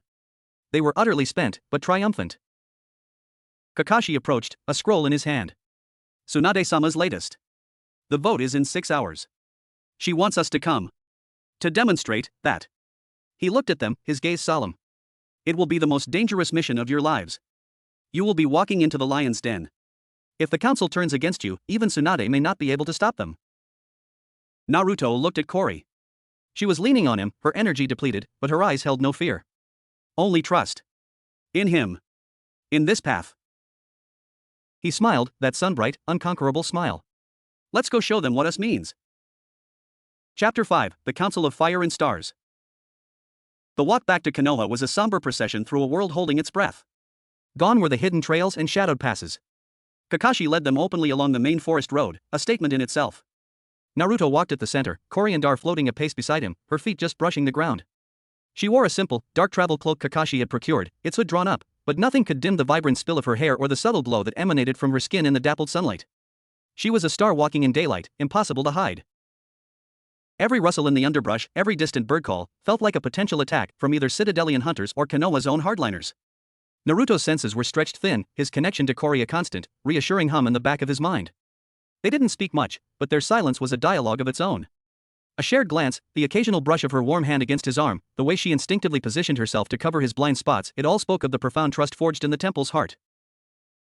As the towering gates of Konoha came into view, the tension thickened into something palpable. The gates were not just closed, they were fortified. Extra guards lined the walls, their expressions grim beneath their helmets. The usual bustling activity outside was absent, replaced by a still, watchful quiet.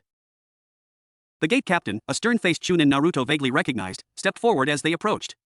His eyes flickered from Kakashi to Naruto, then lingered on the hooded figure beside him with unconcealed apprehension. Hataki-san. Uzumaki. The captain's voice was formal. The Hokage and the council await you in the tower's grand chamber. You are to proceed directly. No detours. His gaze returned to Fore. The visitor is to remain under your direct supervision at all times. Understood, Kakashi said, his tone neutral. The massive gates creaked open just enough to admit them, then slammed shut with a finality that echoed in the silent street beyond. Konoha itself was a ghost town. Shops were shuttered. Windows were closed. The few civilians who dared to be outside scurried into alleys at their approach. It was a display of control, of fear, a village holding its breath before a storm.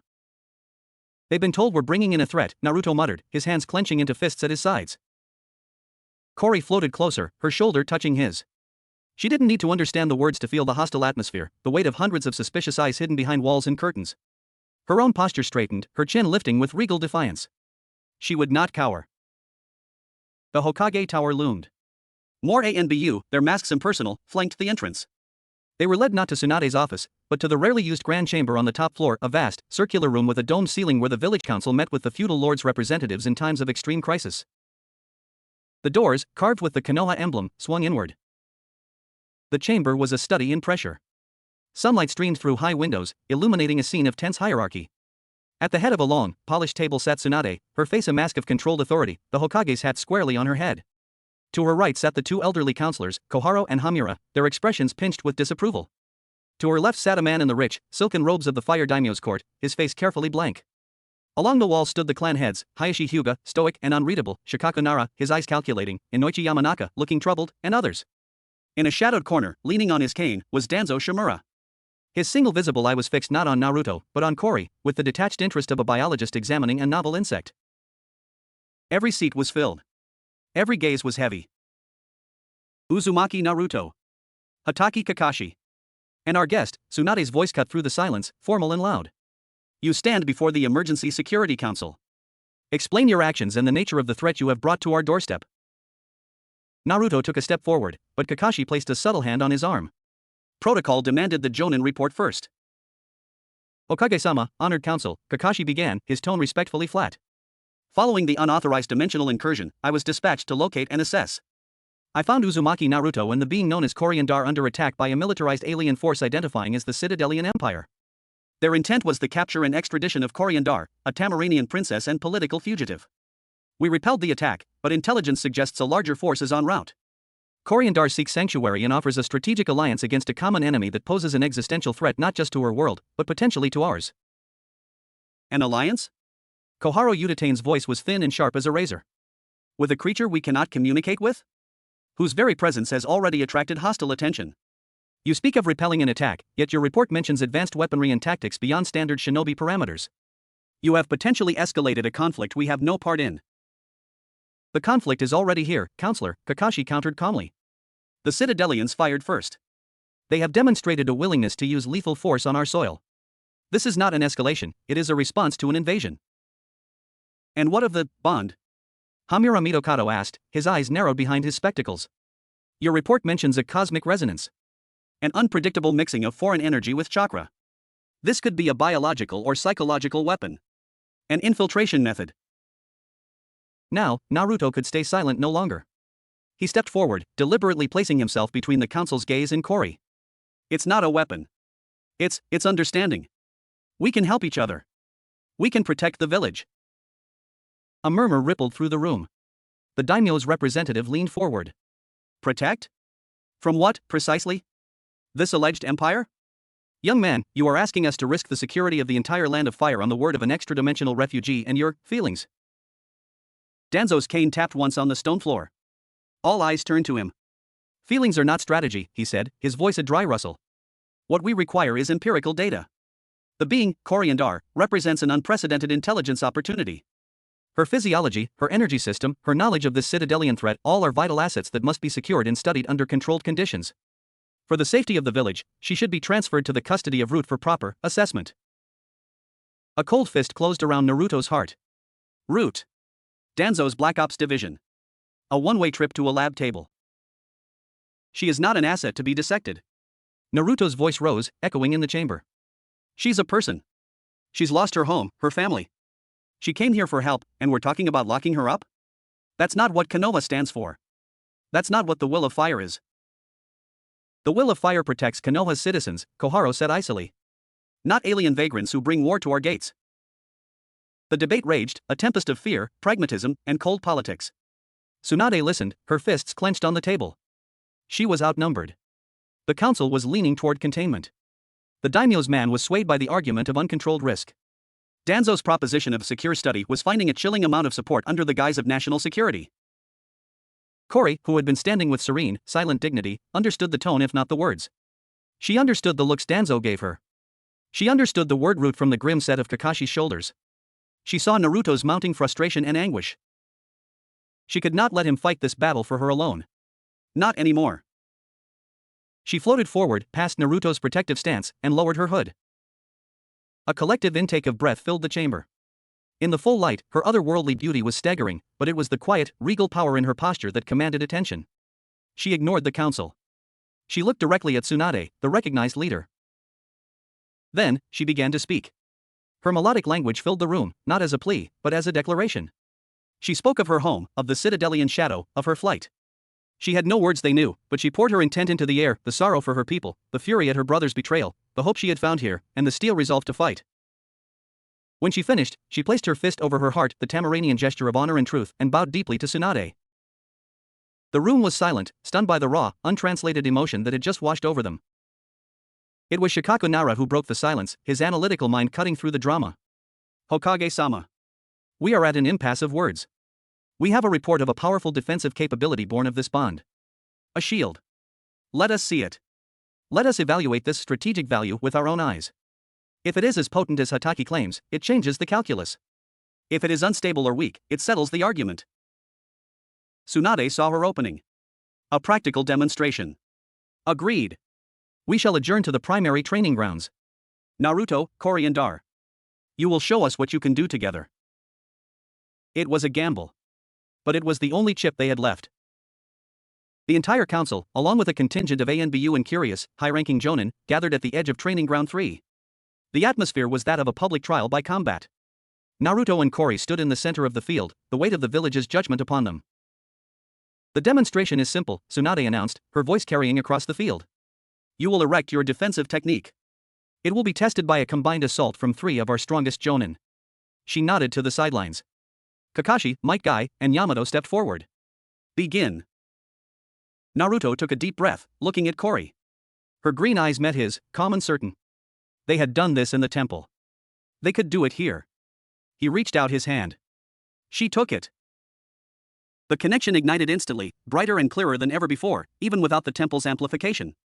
Their auras flared, golden chakra and green solar fire intertwining. They didn't need the complex setup. The bond itself was the conduit. Celestial Ward. Naruto shouted, giving voice to their nameless technique. The dome erupted from the ground around them. It was even more magnificent than in the temple, fueled by their public resolve and the need to prove their worth. It was a hemisphere of shimmering, semi-transparent energy, its base a deep Konoha leaf green threaded with gold Uzumaki spirals, its surface alive with swirling Tamaranian starlight. It hummed with a power that was both alien and profoundly protective. The 3 jonin attacked. Lightning Blade. Kakashi's technique, a spear of pure lightning, stabbed at the dome. It sparked and sizzled, but was absorbed, its energy dispersing in a ripple of light. Front Lotus. Guy, a green meteor, slammed into it with earth-shattering force. The dome flexed inward slightly, then rebounded, pushing him back with a gentle but irresistible force. Wood Style, Wood Dragon Technique. Yamato's colossal wooden serpent coiled around the dome, constricting. The wood began to smolder and crack where it touched the starlight-infused energy, unable to maintain its grip. The dome held. Perfectly. Not a crack, not a flicker. Then murmurs of approval rippled through the watching shinobi. Hayashi Hyuga's Byakugin veins bulged as he analyzed the chakra flow. Incredible, the energy distribution is perfect. No weak points. It's synthesizing their 2 power sources into a new, stable matrix. Tsunade allowed a small, triumphant smile to touch her lips. The demonstration was working. It was at that precise moment of fragile victory that the hunter struck. There was no warning. No chakra signature. No sound. One of the ANBU guards at the periphery simply dissolved. A shimmer in the air passed through him, and he fell into 2 perfectly severed halves. From the resulting spray of blood, a figure coalesced. It was taller than the previous soldiers, its armor a matte black that seemed to drink the light. Its helmet was a smooth oval with a single, horizontal red slit for a visor. In its hands, it held not a rifle, but 2 long, wicked-looking blades that crackled with a familiar, violet energy. It moved with an unnatural, gliding silence, and its presence emitted a null field, a zone of dead air where chakra sensors would feel nothing. Primary target located. Resonance confirmed. Execute protocol, sundering. Its voice was a digital monotone, devoid of any inflection. It moved. Not with speed, but with a teleporting blink. It reappeared inside the celestial ward. Impossible. Nothing should have been able to penetrate it. But the hunter's blades were sheathed in a vibrating, null field of its own. Where they touched the ward, the harmonious energy unraveled, like a thread being pulled from a tapestry. It didn't break the shield, it created a temporary, localized hole just large enough for it to pass through. Its target was not Naruto. It was Fore. The blade lanced for her heart with silent, machine-like precision. Fore! Naruto's scream was raw terror. He moved on instinct older than chakra. He didn't form a hand sign. He didn't summon a clone. He simply threw himself in the path of the blade. The violet energy sword punched through his shoulder, missing his heart by inches. White-hot, corrosive agony erupted through his body. It wasn't just physical damage, it felt like his chakra was being deleted where the blade touched. The hunter froze for a nanosecond, its programming reassessing. The secondary target had intercepted. New variable. That nanosecond was all Fore needed. The sight of Naruto, her Naruto, impaled, his blood a shocking, vibrant red against the alien violet energy, spurred a reaction deeper than rage. It was Zal incarnate. A supernova of protective fury detonated from her very core. Her eyes blazed like green suns. She didn't fire a starbolt. She became one. A scream of pure, cosmic anguish tore from her throat as she unleashed a point-blank, omnidirectional burst of solar energy. It was not a technique. It was an emotional eruption. The blast hit the hunter point-blank and hurled it backward through the hole in the ward, out into the field. Its null field flickered and died under the overwhelming, raw stellar output. Its armor smoked. But Naruto was caught in the periphery of the blast. He was thrown clear, the violent extraction of the blade from his shoulder a fresh agony. He skidded across the dirt, a trail of blood marking his path. Chaos erupted. The celestial ward collapsed. Jonin leapt into action. Kakashi and Guy blurred toward the hunter. Yamato erected a wooden barrier between the fight and the council. Fore didn't see any of it. She was at Naruto's side in an instant, her hands already glowing with healing energy, pressing against the gruesome, sizzling wound. Her tears fell on his face, glowing green. Naruto! Stay! Please stay! He coughed, blood on his lips, but his blue eyes found hers. He managed a pained, lopsided grin. Told you. I'd protect you. On the field, the hunter was formidable. It fought Kakashi and Guy simultaneously, its blades parrying the lightning blade and deflecting whirlwind kicks with preternatural efficiency. It was a specialist. An assassin designed to kill bonded pairs by severing the bond, literally and physically. But it had miscalculated. It had not accounted for the bond being not just energetic, but emotional. It had not accounted for the fact that harming one didn't weaken the other, it enraged them into a state of transcendent power.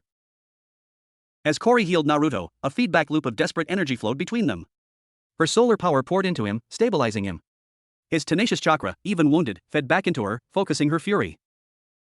Naruto, gripping her arm, forced himself to his knees. Together. Fore. One more time. Not a shield. She understood. They turned as one toward the hunter, who was now disengaging, assessing the converging forces of the entire village. They didn't clasp hands. They simply looked at the hunter, and in their shared gaze was a single, unified command: be gone. Naruto raised his good arm. Fore raised her hands, crossed at the wrists. From him, a spiraling lance of golden chakra, dense as a miniature raisin shuriken. From her, a beam of concentrated, emerald starlight. They didn't merge in midair. They spiraled around each other from the moment of conception, a double helix of annihilation, gold and green inextricably twined, the solar raisin shuriken. It crossed the distance in a blink, humming with a sound that was both a roar and a song. The hunter brought its blades up in a crossguard. The null field activated. The solar raisin shuriken hit it and bored straight through. The null field shattered like glass. The helical energy drilled into the black armor, and for a second, the hunter stood frozen, the red slit of its visor flickering. Then, from within, light erupted. Green and gold beams shot out from every joint and seam of its armor. With a soundless flash, it disintegrated into a cloud of incandescent dust. Silence, deeper than before, blanketed the training ground.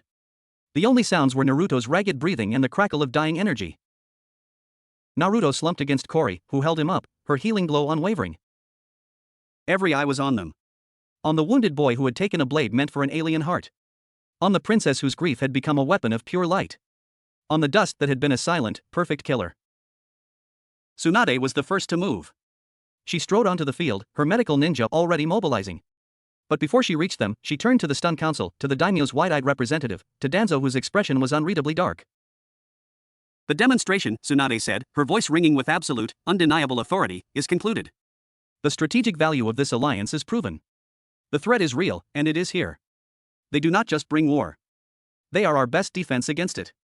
She looked down at Naruto and Kori, her gaze softening for a fraction of a second. And they are under my protection.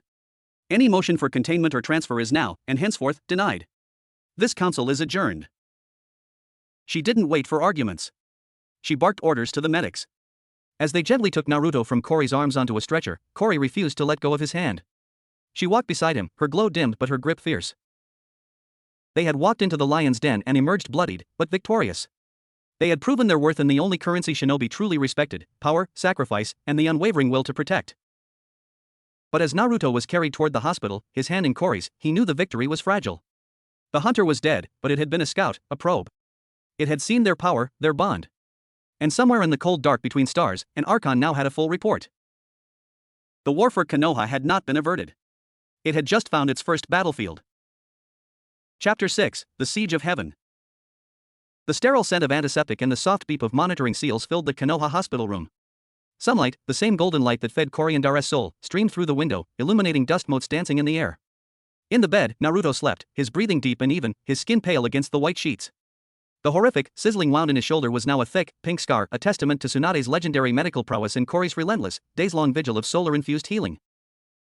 Kori sat in a chair she had pulled flush against the bed, her hands still wrapped around his. She hadn't left. She'd slept in the chair, eaten the food Sakura brought her without tasting it, and spent hours simply watching the rise and fall of his chest, counting each breath as a victory.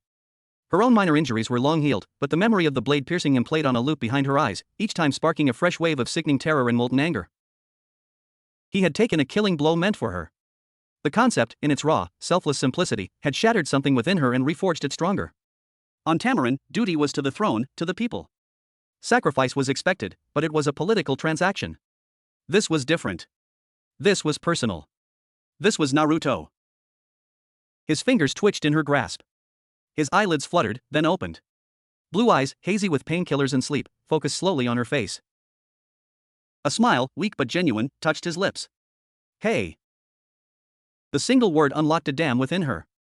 A choked sob escaped her, and she brought his hand to her cheek, pressing it against her warm skin, her tears glowing softly against his knuckles. Hey, it's okay, he murmured, his voice rough. I'm okay. See? All in one piece. Mostly. You intercepted, she said, the words in his language clumsy but perfectly clear, fueled by days of silent repetition and desperate need. It was the first full sentence she had spoken in the language of this world. He stared, his fatigue momentarily forgotten. You talked. Sakura. Kakashi. They teach. While you sleep. She swallowed, her luminous eyes swimming. You must not do that again. Can't promise that, he said softly, his thumb stroking her cheek. You're my friend. I protect my friends. She shook her head, her fiery hair swaying. You are more. You are. Sailor. She touched her forehead, then his chest over his heart. It was a Tamaranian word for which there was no direct translation. It meant a bond soul, a resonance partner, the other half of a cosmic harmony. It was deeper than family, more sacred than romance. It was what they were. He understood. He didn't need the definition. He felt it. He covered her hand with his own. Yeah, he whispered. I guess I am. The moment of quiet intimacy was broken by the door sliding open. Tsunade stood there, her arms crossed, but her expression was softer than usual. Behind her lingered Shizune, holding a stack of documents. Good, you're awake, Tsunade said, striding in. Saves me the trouble of yelling at a coma patient. She began a brisk medical check, her glowing green hands passing over his shoulder. The scar will hold. You lost a lot of chakra to that null energy, but your system is regenerating. You'll be back to causing trouble in a week. She finished and fixed him with a stern look. That was the single stupidest, bravest thing I've ever seen. Don't make a habit of it. No promises, Granny, Naruto grinned, then winced as the motion pulled his scar. Tsunade's gaze shifted to Kori. You haven't slept in a proper bed, you barely eat, and you've been pumping solar energy into him like a battery. You'll collapse. There's a cot being brought in. You will use it. Kori nodded, not out of obedience, but because she recognized the concern beneath the gruffness. Thank you, Hokage-sama. For healing him. Tsunade blinked, surprised at the fluent, if accented, reply. She grunted. Poof. You learn fast. She became businesslike again. Now, listen. The political landscape has shifted. Your little performance, and getting nearly killed, did what 1,000 of my arguments couldn't. The council is cowed, for now. The daimyo is intrigued. Danzo is silent, which is more dangerous than his grumbling. Officially, as of this morning, you, Coriandar of Tamarin, are recognized as a political refugee and provisional ally of the Land of Fire. You've been granted temporary shinobi status under my direct command. Cory's eyes widened. Shinobi? I do not know your ways. You'll learn. Kakashi will be your instructor. Your first duty is to continue Naruto's protection and rehabilitation. Tsunade's voice dropped. But that's not why I'm here. Our long-range sensor division, working with the Hyuga and Aburame clans to interpret new energy signatures, has detected multiple high-yield objects entering the outer solar system. They're moving fast. They'll be in geosynchronous orbit within 72 hours. The room went cold. The Citadelians, Naruto said, his playful tone gone. A fleet. Led by a command ship designated the Subjugator. And we've intercepted a tight beam transmission from it, broadcast on a frequency that matches Coriandar's residual energy signature. It's for her.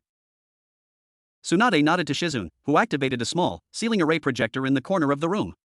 The image that flickered to life was grainy, intercepted from a great distance, but unmistakable. The man in the transmission wore ornate, violet and black armor, more regal but no less severe than the soldiers. He had Cory's strong jaw and regal bearing, but his eyes were a cold, calculating gray, not green. His hair was a darker, rust red, cropped short.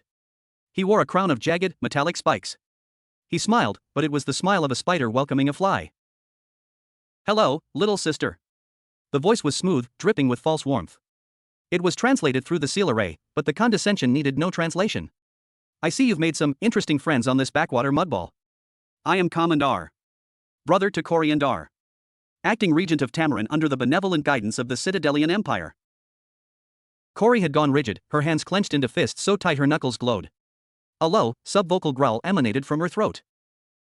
Your feudal rebellion ends now, Cory, Commandar continued, his image pacing on the bridge of his ship. The Empire's patience is not infinite. You will surrender yourself to my custody within 48 of their planetary rotations. You will also hand over the native entity you have formed an aberrant resonance with. His energy signature is of particular interest to our archons. Naruto struggled to sit up. Like hell. Commandar's cold eyes seemed to look right through the transmission. If you refuse, we will begin planetary bombardment. We will scorch this Konoha from the map, and then we will move from city to city, continent to continent, until nothing remains but glass and echoes. The choice is simple, sister. Your sentimental attachment to these vermin, or the lives of an entire world. You have 2 days. Do not disappoint me again. The transmission ended, leaving a silence heavier than stone. Cory was trembling, not with fear, but with a rage so pure it heated the air around her. The monitoring seals on the walls flickered. He would do it, she whispered, her voice shaking with fury and devastation. He sold our parents to the Citadelians. He would burn a world to ash to prove his control. She turned to Naruto, her eyes desperate. I cannot let him. I must go. No. Naruto's shout was raw. That's exactly what he wants. He takes you, he takes me, he gets what he wants and still burns the world because he's a liar and a traitor. You can't trust his word. He is not bluffing about the bombardment, Tsunade said grimly. Our sensors confirm the fleet's weapons are charging. They're in a high orbit, out of reach of any conventional ninjutsu. We are facing an orbital siege. Our village, every village, is a target in a shooting gallery. The scope of the threat was apocalyptic. This wasn't a battle on a field. This was the sky itself turning hostile. We need a plan, Kakashi's voice came from the doorway. He leaned against the frame, his visible eye sharp. A shinobi plan. They're in the heavens. We're on the ground. We need to change the battlefield. An idea, born of desperation and the unique confluence of talents in the room, began to form in Naruto's mind. It was insane. It was so very, very Naruto. We bring them down, he said, his eyes gleaming with a familiar, defiant light. Explain, Tsunade commanded. They're up there, thinking they're safe. We can't reach them with jutsu. But, what if we could get to them? He looked at Cory. You can fly. In space. Can you carry someone? In a bubble of air or something? Cory frowned, thinking. I can generate a sustainable photonic field. It can contain atmosphere. For a short time. But the distance, and their point defense weapons. Not just someone, Naruto pushed, his mind racing ahead. A team. A sabotage team. We get inside that command ship. We take out their weapons, their engines. We cut the head off the snake. A suicide mission, Kakashi stated flatly. It's the only mission. Naruto fired back. We can't fight them from here. We have to take the fight to them. Corey can get us up there. A small, elite team. Me, for raw power and, well, me. You, Sensei, for strategy and lightning. Maybe Sasuke, if he's back, for firepower and the Rinnegan. And we'd need a pilot. Someone who can understand their tech. Sigh, Kakashi said immediately. His root training included advanced infiltration and heuristic analysis. He could potentially interface with alien systems. Tsunade was silent, calculating the odds. They were astronomically bad. But the alternative was annihilation. We have 48 hours, she said finally. Coriandar, can you prepare this photonic lift? Cori took a deep, steadying breath. The weight of this world, was on her shoulders. But she looked at Naruto, at his unbreakable, foolish hope, and felt her own resolve harden like neutron star matter. I can, she said, her voice firm. I will require much sunlight. And a large, open space to practice. You'll have it, Tsunade said. Kakashi, assemble the team. Sasuke if you can find him. I'll authorize any resources you need. Naruto, you have 1 day to get out of that bed and be combat ready. Don't make me regret this.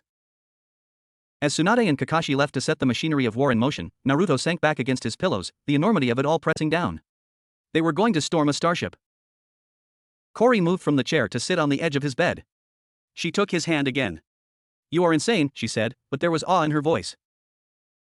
Yeah, he admitted with a tired smile. But it's the only kind of plan that ever works for me.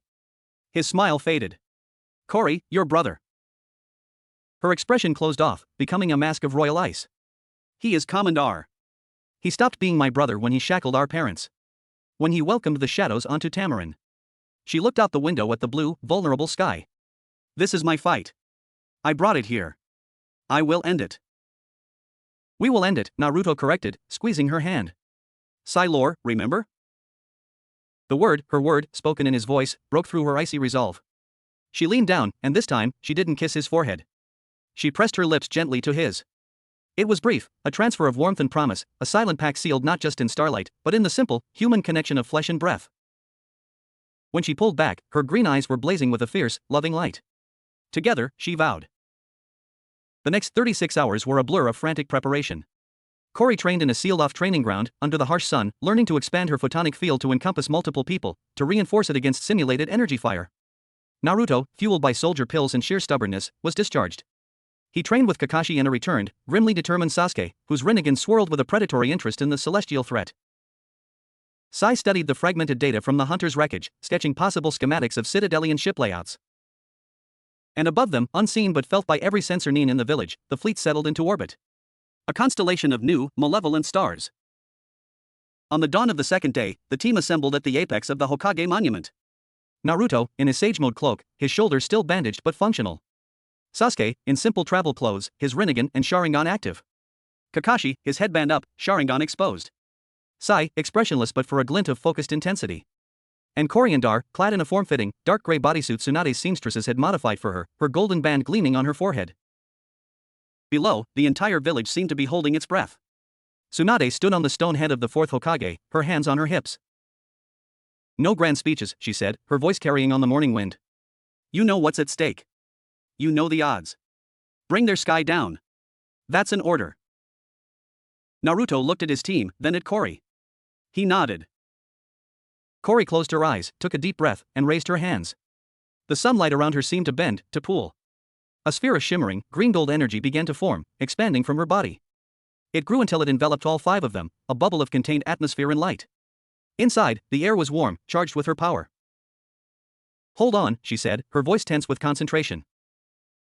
With a sound like a thunderclap contained in glass, she launched them upward. The ground fell away with dizzying speed. Konoha became a toy model, then a patch of green, then vanished as they pierced the clouds. The sky darkened from blue to indigo, then to the black velvet of space. The air inside the bubble thinned, but held.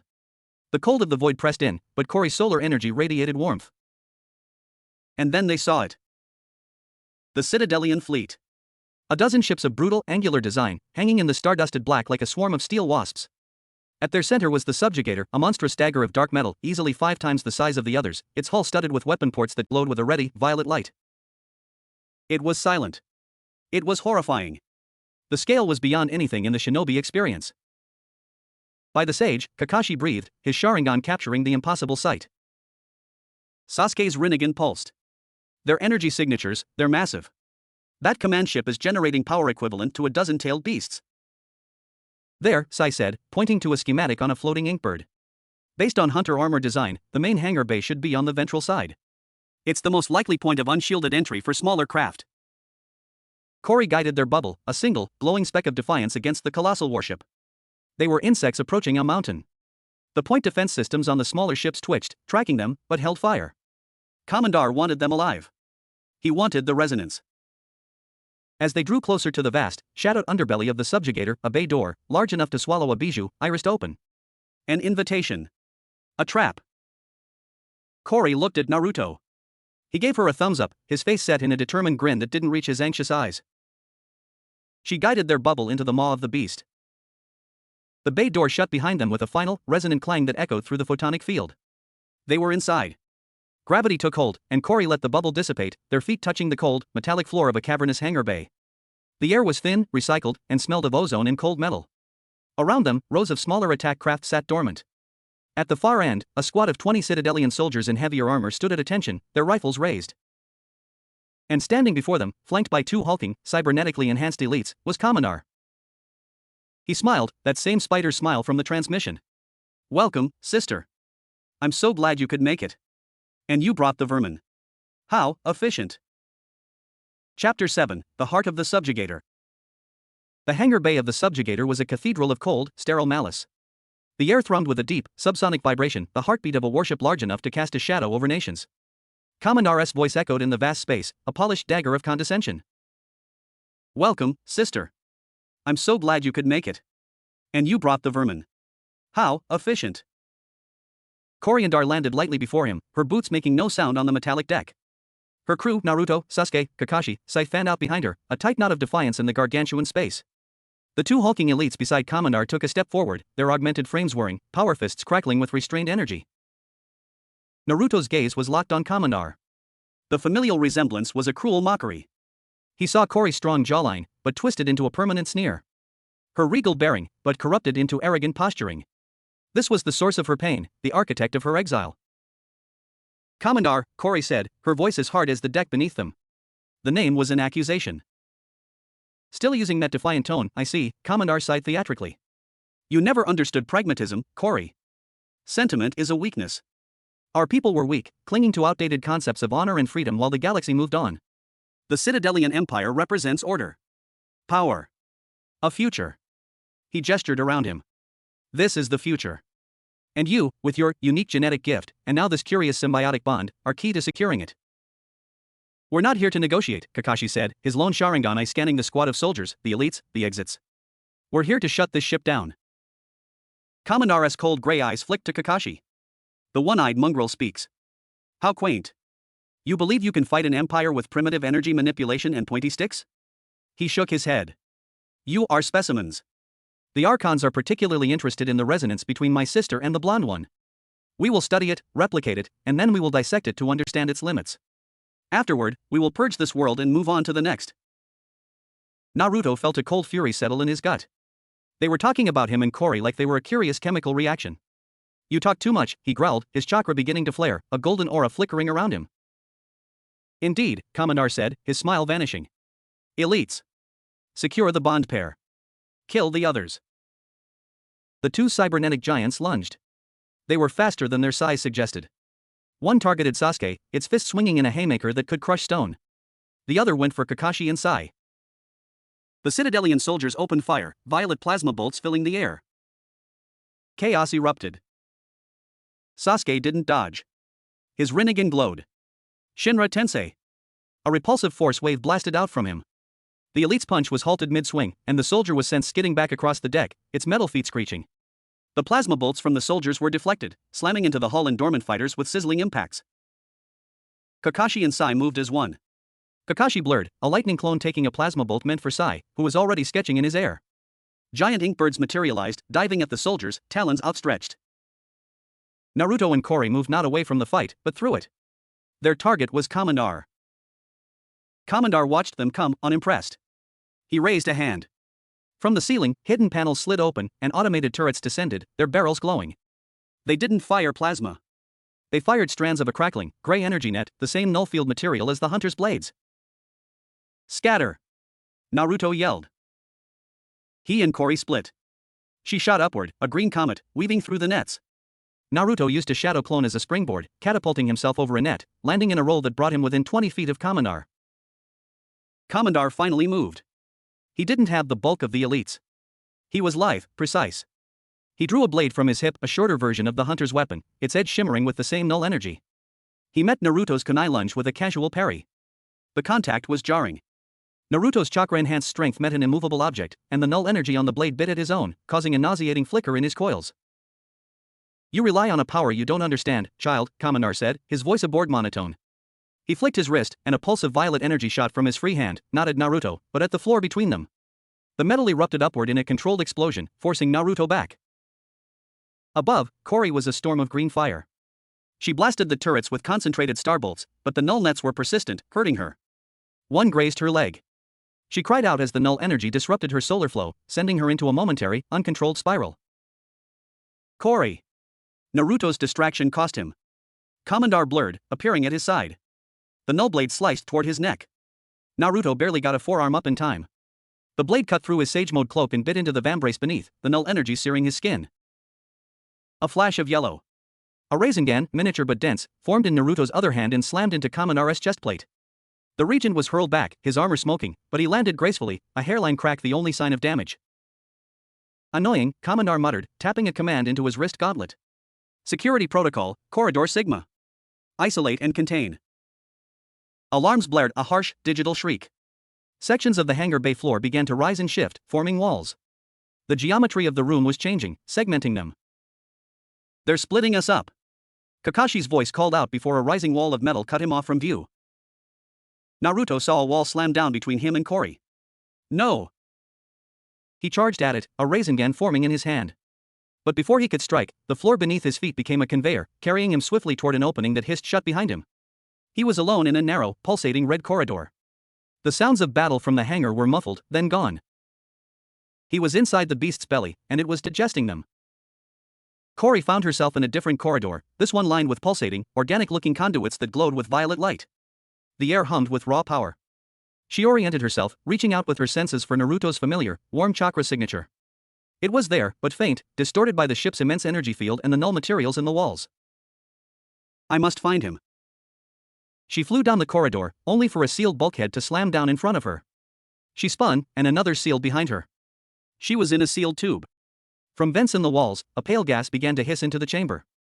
It wasn't poison, it was a chakra suppressant, designed to affect energy-based lifeforms. She felt her solar reserves dampen, her glow dimming. Panic, cold and sharp, threatened to rise. She was trapped, her power being siphoned. This was a cage designed for her. Then, she felt it. A pulse. Not from Naruto, but from the ship itself. A deep, rhythmic thrum of captive agony. It was coming from the conduits. She placed a hand on one. The moment her skin touched the warm, vibrating surface, a psychic echo slammed into her. Images. A planet of crystalline forests under a blue sun. Tamaranians, not in chains, but connected to grotesque machinery, their bodies glowing as their solar energy was forcibly harvested, siphoned through conduits like these into vast, hungry reservoirs. Their faces were etched with despair. This was the fate of her people. Not just occupation, but systematic consumption. The horror was paralyzing. This ship, this fleet, was powered by the stolen life force of her people. The gas thickened. Her knees buckled. No. I will not fall here. Not while they still suffer. Not while Naruto fights. She focused inward, past the suppressing gas, to the core of her being, the tiny, private sun that was her soul. She thought of Naruto's smile. Of his hand in hers. Of the warmth of their bond. That warmth was not just solar. It was theirs. A spark ignited in her chest. A new color of light, not just green, but threaded with stubborn, persistent gold. Their resonance, internalized. The suppressant gas recoiled from the new energy, unable to categorize or counter it. Her glow returned, stronger, a defiant corona of green gold. She placed both hands on the conduit. Instead of trying to break it, she poured their combined resonance into it. The conduit flared, then overloaded. Violet light turned white, then blackened as the tube shattered. Alarm shrieked a new, urgent tune. She had found a weakness. The Citadelian systems were built to counter Tamaranian solar energy and primitive chakra. They had no defense against the harmonic fusion of both. She blasted the bulkhead door with a starbolt now laced with golden spirals. It didn't just melt, it unraveled, its molecular structure disrupted by the foreign resonance. She was free. Naruto's corridor was a gauntlet. Automated drones, small and agile, armed with needlers that fired slivers of null crystal, harried him. He couldn't use large-scale jutsu in the confined space without risking a hull breach that would kill them all. It was a game of attrition, designed to wear him down. He was panting, a dozen minor cuts leaking blood that sizzled where the null crystals had lodged. He leaned against a wall, a shadow clone dispatching the last drone in a puff of smoke. "Brat, this is a losing game," Kurama growled. "This whole ship is a trap. You need to find the girl and get out." "We can't. The fleet will burn Konoha." "Then you need to think like a fox, not a battering ram. This ship has a heart. An engine. A brain. Find it and rip it out."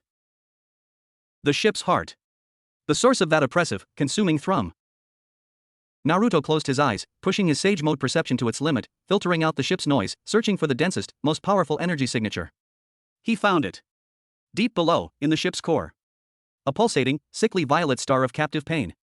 And moving toward it, a bright, familiar green-gold signature, fighting its way down. Corey. He smiled. Of course she'd found the same target. He took off running, not away from the depths, but toward them, following the psychic map of pain and power. Sasuke, Kakashi, and Sai had been forced together by the shifting corridors, fighting a running battle through engineering sectors and barracks. They were efficient, deadly.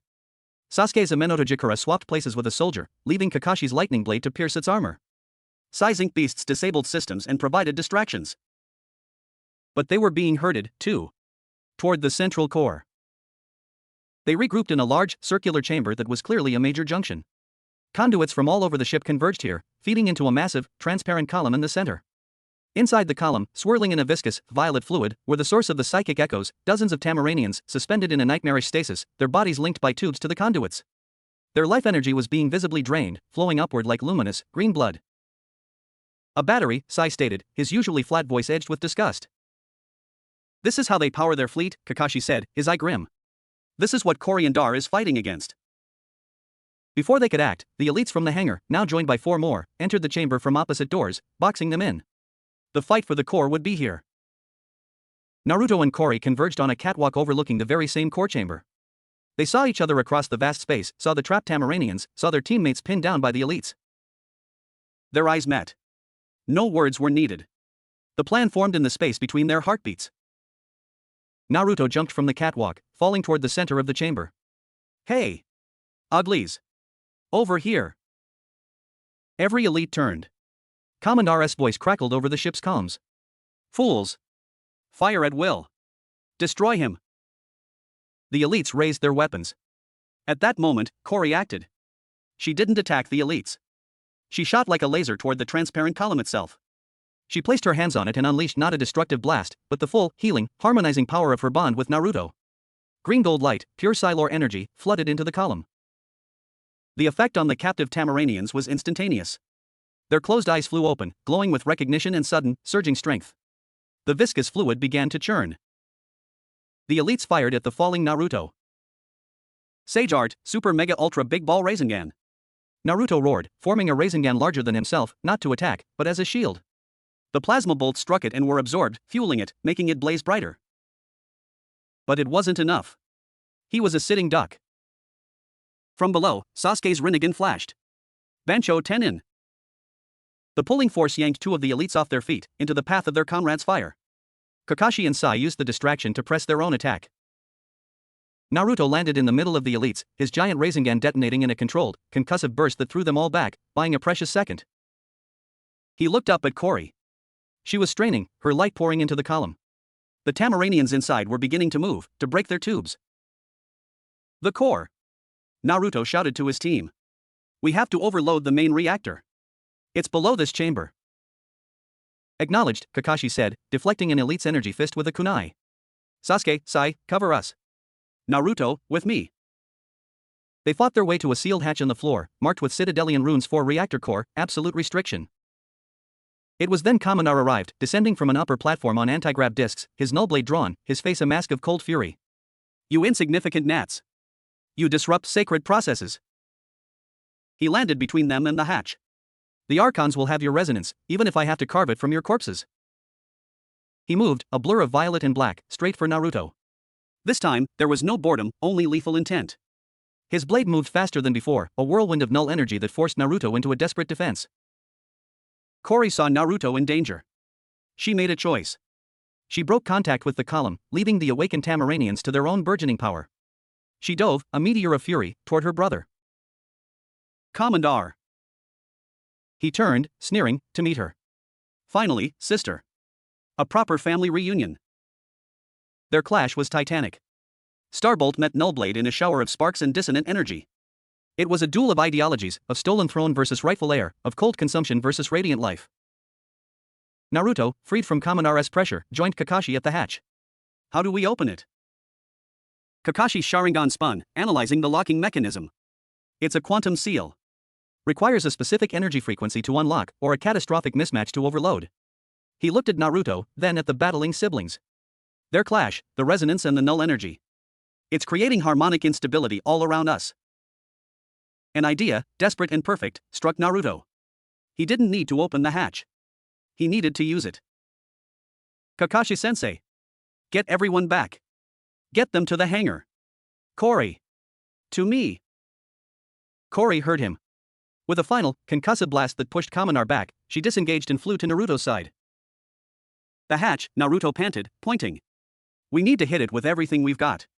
Our combined power, right into the lock. Not to open it. To make it explode from the inside. She understood. A feedback loop into the reactor core. Commandar regained his footing, his armor scarred and smoking. What are you planning? Stop them. The remaining elites surged forward, but Sasuke, Kakashi, and Sai formed a last line of defense, holding them at bay. Naruto and Kori stood before the sealed hatch. They joined hands. Their auras merged, gold and green swirling into a vortex of incandescent power above them. They focused it not on each other, not on the enemy, but on the small, reinforced lock on the hatch. For Konoha, Naruto whispered. For Tamarin, Kori vowed.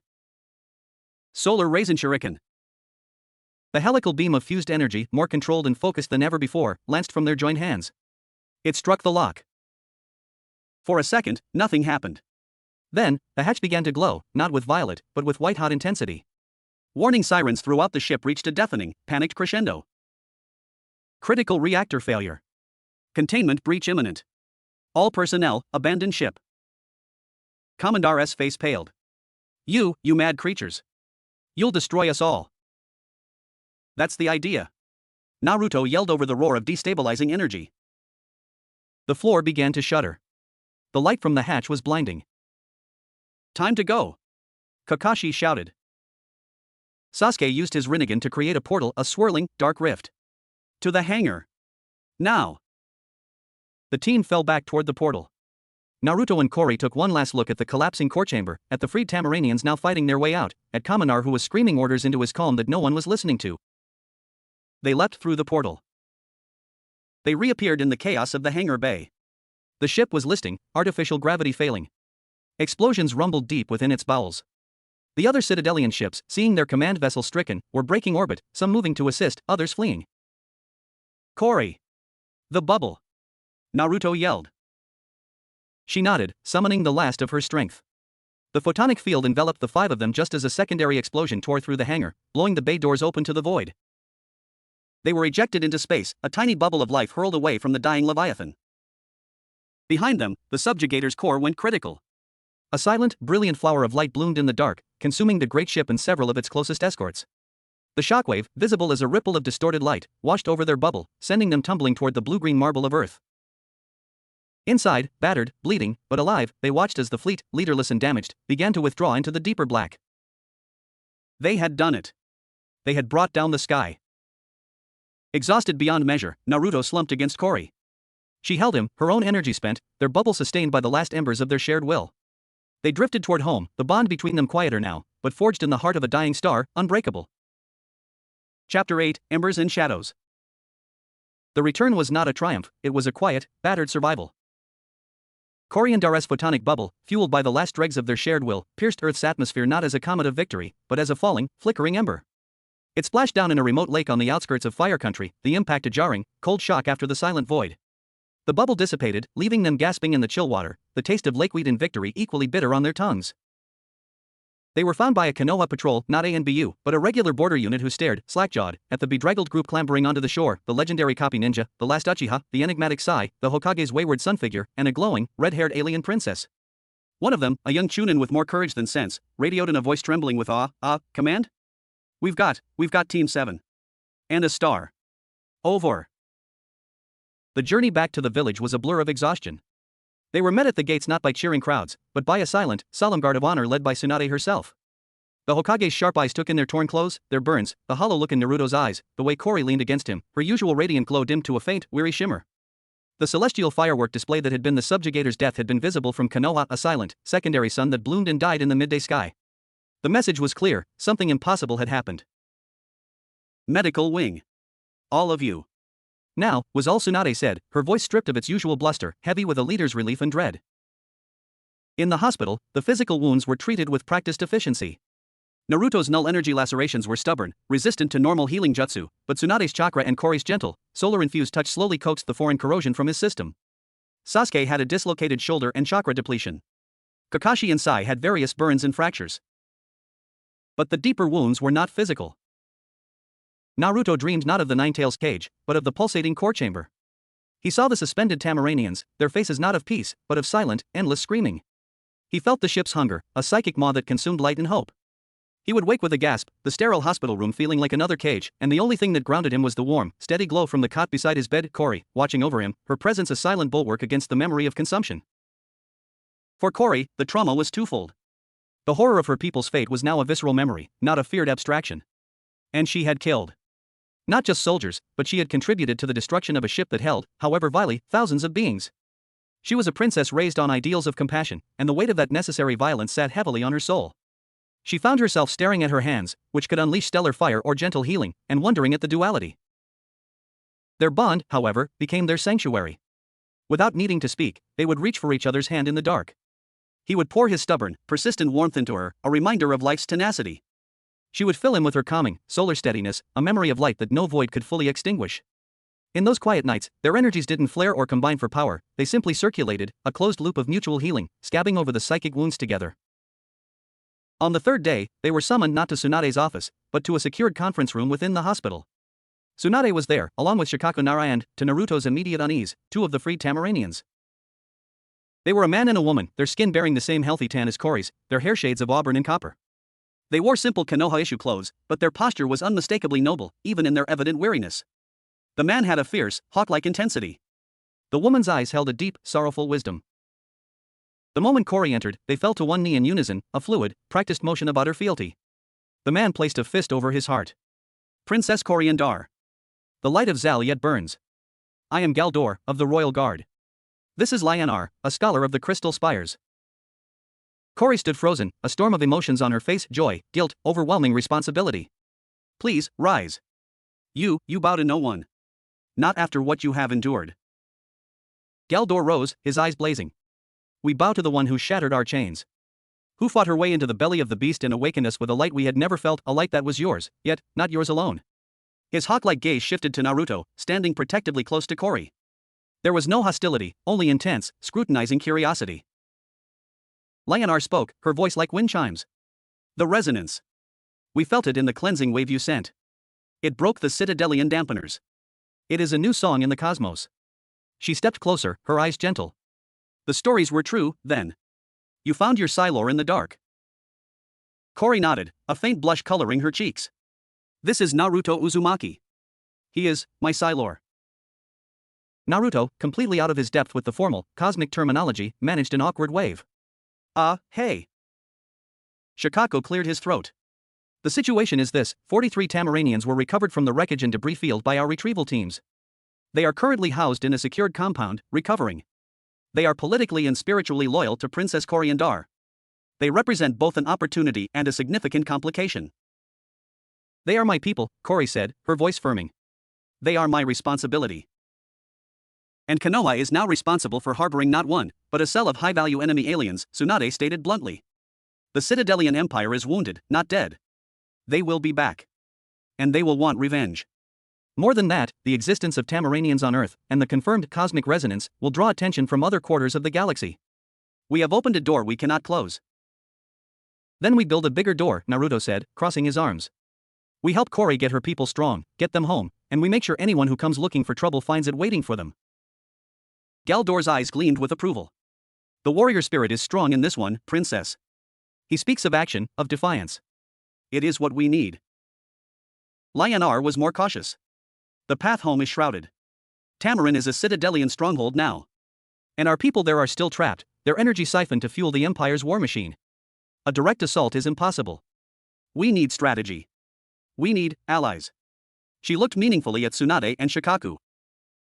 An alliance was being born, not just of convenience, but of shared trauma and desperate hope. But in the shadows of the room, unspoken, was another reality. Konoha now housed a powerful, foreign faction with its own ruler. A state within a state. The following week saw a fragile new normal take shape. Naruto and Kori were released from the hospital, though ordered to light duty. Their first visit was to the Tamaranian compound, a repurposed clan estate on the village's eastern edge. The moment Kori walked through the gates, she was swarmed. Not in attack, but in a wave of tearful, joyous reverence. They touched her hair, her hands, her sleeves, as if to confirm she was real. They called her Lightbringer and Chainbreaker. The adulation was overwhelming. Naruto watched from a respectful distance, seeing not just a princess, but a symbol of survival for a broken people. He saw the weight settle on her shoulders, saw her straighten her back and smile, offering comfort and promises she had no way yet to keep. It was there, in the compound's sun-drenched courtyard, that he witnessed a fragment of Tamaranian culture. As the sun reached its zenith, all the Tamaranians, including Kori, found a patch of light and simply sat, eyes closed, faces turned upward. A deep, collective calm descended. The air itself seemed to thicken with a gentle, nourishing energy. They were recharging, communally. It was a silent, beautiful ritual of shared sustenance. Naruto sat in the shade of a tree, watching Kori. The sunlight seemed to love her. It clung to her skin, danced in her hair, and the faint glow within her strengthened visibly. In that moment of peaceful absorption, she looked every bit the otherworldly princess she was, distant, radiant, untouchable. A pang, sharp and unexpected, struck his heart. Jealousy. Not of her, but of the gulf between them. She was a queen of light with a people to lead, a world to save. He was a shinobi from a hidden village, his world suddenly too small, his problems too parochial. What could he, with his Raisengans and his talk of bonds, truly offer against an empire? As if sensing his turmoil, Kori's eyes opened. She didn't look at her people. She looked directly at him, through the dappled shadows. Her smile, when it came, was not the regal, public one. It was the private, warm, slightly lopsided smile she reserved only for him. She patted the sunlit spot on the grass beside her. The invitation was clear. My world is yours. The jealous knot in his chest loosened. He got up and went to sit beside her, not to absorb sunlight, but to be near her warmth. Their shoulders touched. It was enough. The political and strategic meetings were a different kind of battle. They were held in the Hokage's war room, with Tsunade, Shikaku, the Tamaranian elders, Kakashi, and Naruto and Kori in attendance. Shikaku, with his genius-level intellect, was trying to formulate a galactic defense strategy with the equivalent of stone tablets and smoke signals. Our primary advantage is the resonance, Shikaku said, moving a marker representing Naruto and Kori to the center of a map that was more conjecture than cartography. It is a tactical wildcard they cannot predict. But it is not an army. We need to fortify this world. We need early warning systems, planetary-scale defensive emplacements, and a way to project power beyond the atmosphere. The Uzumaki Temple ley lines, Kakashi suggested. They amplified their shield to a planetary ward in theory. With the Tamaranians' ability to interact with that energy, and enough time, we could potentially create a network of geostatic defensive satellites, powered from the ground. Time is a commodity we may not have, Galdor grumbled. The Citadelians will regroup. And there are others. Scavenger species, mercenary bands. The energy signature of your world, now that it is lit, will attract all manner of predators. It was during a discussion on integrating Tamaranian solar tech with Fuinjutsu that the first shadow fell. An ANBU messenger appeared, kneeling before Tsunade. Hokage-sama. A report from the perimeter sensor team near the Uzumaki Temple. Unauthorized chakra signatures detected within the secured zone. They were root operatives. They bypassed our seals and were attempting to extract core samples from the ley line crystals before they were discovered. They retreated when challenged. The room went cold. Root, Tsunade spat the word like a curse. Danzo. He's after the resonance, Naruto said, his hands clenching. He wants to figure out how to copy it. Or weaponize it. The temple is under the Hokage's direct protection, Tsunade said, her voice dangerously low. This is a direct challenge to my authority. An act of espionage against a strategic asset. It is more than that, Lianar said, her scholarly mind making connections. The ley line energy, when fused with a living resonance, creates a unique signature. If this Danzo can map it, he could theoretically trace it. He could find ways to disrupt it. Or worse, artificially stimulate it in unwilling subjects. The implication was horrifying. Their bond, their greatest strength and deepest intimacy, could be reverse engineered into a tool for control. He's always in the shadows, Kakashi said quietly. He waits for moments of crisis, when attention is divided. He moves. Tsunade stood, her decision made. The temple's security will be tripled. Hybrid teams, ANBU and Tamaranian guards. No one gets in or out without my seal. She looked at Naruto and Kori. And you too. You're a walking strategic asset. From now on, you will have a permanent security detail. And you will begin intensive training not just in combining your powers, but in shielding your resonance from external detection and manipulation. It was a necessary order, but it felt like a new kind of cage. They were to be protected, studied, and put on a leash, all for their own good. That evening, on the roof of Naruto's apartment building, one of the few places their new security detail, 2ANBU and a watchful Galdor, allowed them a semblance of privacy, the tension of the day boiled over. I feel like a treasure vault, Naruto grumbled, staring at the village lights. Not a person. A thing to be guarded and used. Kori stood beside him, her arms wrapped around herself. On Tamarin, the royal family were symbols. We were rarely alone. Every action was political. I thought here it would be different. That I could just be Kori. She looked at him, her eyes reflecting the starlight. With you, I am just Kori. But the universe will not allow it. He turned to her. Then we won't ask its permission. The reckless, Naruto-esque fire was back in his eyes. The training, the guards, the politics, fine. We'll do it. We'll get stronger. We'll learn to hide our bonds so well even Danzo can't sniff it. But that's not us. Us is this. He took her hand, and their auras flickered, not in a powerful display, but in a soft, private intertwining, a secret handshake between souls. No one gets to define this but us. Not the council, not the empire, not Danzo. Us. His words were a lifeline. She leaned into him, resting her head on his shoulder. You are my sanctuary, Naruto. In all the galaxies, I have found my one quiet star. They stood in silence for a long time, watching their village, their home, which was now also a fortress and a prison. The immediate threat from the stars had receded, but a colder, closer shadow was stretching from the roots of their own world. The war was not over. It had simply changed theaters. And in the deepest basement of Konoha, in a room without light, Danzo Shimura examined a data slate containing the fragmented energy readings from the Uzumaki temple, a sliver of null crystal, and a stolen medical report on Uzumaki Naruto's chakra coagulation rates. A dry, satisfied sound escaped his lips. The boy and the star were a wonder, yes. But every wonder had a working principle. And every principle could be broken down, replicated, and controlled. The future of shinobi dominance, he believed, did not lie in alliances with aliens. It lay in harnessing their power and making it purely, perfectly, Konoha's. The next phase of his operation would require a more delicate touch. He would need a sample not of the place, but of the persons. A catalyst. He knew just the disillusioned, power-hungry tool for the job. He tapped a command into his slate, summoning a forgotten, bitter soul from the village's rogues gallery. The embers of cosmic war still smoldered in the heavens, but here, on Earth, the shadows were learning to dance with stolen starlight. Chapter 9, Resonance and Wrath. The new normal was a latticework of restrictions and scrutiny. Training Ground 44, the Forest of Death, had been cleared and repurposed.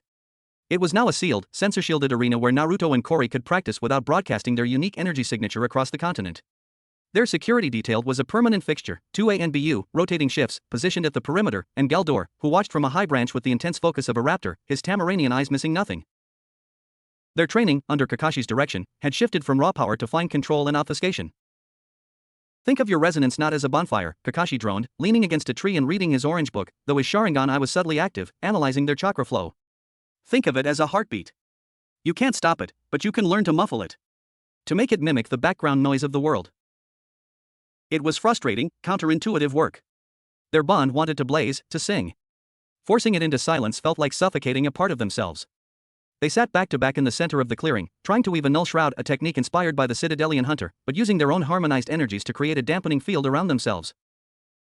Naruto's chakra, stubborn and wild, kept flaring like a guttering candle. Kore's solar energy, so naturally radiant, fought the constraint. Focus, Naruto, Kakashi said, not looking up from his book. You're pulsing like a lighthouse. I'm trying. It's like trying to hold a sneeze for an hour. Kore reached behind her and took his hand. The simple contact calmed the discord. Their energies settled into a slow, steady, coiling rhythm around them, a barely perceptible shimmer in the air that would read to a sensor as a minor geothermal anomaly. Better, Kakashi acknowledged. But it takes one of you touching. In a real scenario, you might be separated. You need to maintain this shroud instinctively, from a distance, through intent alone. It was during these grueling mental exercises that the first fissure in their guarded peace appeared. Sakura brought them lunch, her medical duties giving her a pass through security. As she handed out bento boxes, she hesitated, looking at Kore. Princess Coriandar. I've been reviewing the physiological data from your people. The way you process solar energy, it's fascinating. Your cellular mitochondria aren't just efficient, they're practically photonic reactors. I was wondering, with your permission, if I could run a comparative scan? It might help us understand how to better synthesize chakra and solar energy for healing. Kore, who was growing fond of the kind, fiercely intelligent kunoichi, nodded. Of course, Sakura. I wish to help. But Galdor, who had dropped silently from his perch, interposed himself. Princess, forgive me. Your biological data is a sovereign asset of Tamarin. It should not be disseminated without oversight. Sakura blinked, taken aback. I'm a medic. This is for medical research. And the Hokage strategists are not also military tacticians? Galdor countered, his tone respectful but firm. Knowledge of our weaknesses could be knowledge of our vulnerabilities. We are guests here, but we are not without caution. A flicker of hurt crossed Sakura's face, quickly masked by professional neutrality. I understand. The Hokage can provide the necessary authorizations. The moment was small, but it highlighted the new reality. Trust was provisional. Alliances were layered with suspicion. Naruto watched, feeling a pang of loyalty to Sakura, his teammate, but also an understanding of Galdor's protective instinct. He was caught in the middle, a citizen of Konoha and the Sailor of a Tamaranian princess. Later, as they walked back to the village under guard, Naruto muttered to Kore, it's weird, isn't it? Everyone treating us, and what we are, like a state secret. It is the way of power, Kore said quietly, her eyes on the path ahead. My father taught me that to rule is to be constantly balanced on a blade's edge between trust and caution. I did not wish for this throne, but it seems the universe will not let me refuse it. She looked at him, her smile sad. And I have dragged you onto the blade with me. Hey, he said, bumping her shoulder gently. I jumped. Remember? The attack came not from the sky, but from the mud. It was a week later. They had been granted a rare, lightly guarded evening at Ichiraku Ramen, a concession from Tsunade to their sanity. Only one ANBU trailed them, blending into the crowd. Tochi welcomed them with his usual warmth, though his eyes held a new layer of awe when he looked at Kore. She had, after many patient explanations from Naruto, developed a passionate love for miso ramen, claiming the fermented flavor danced on the tongue like a tiny solar flare.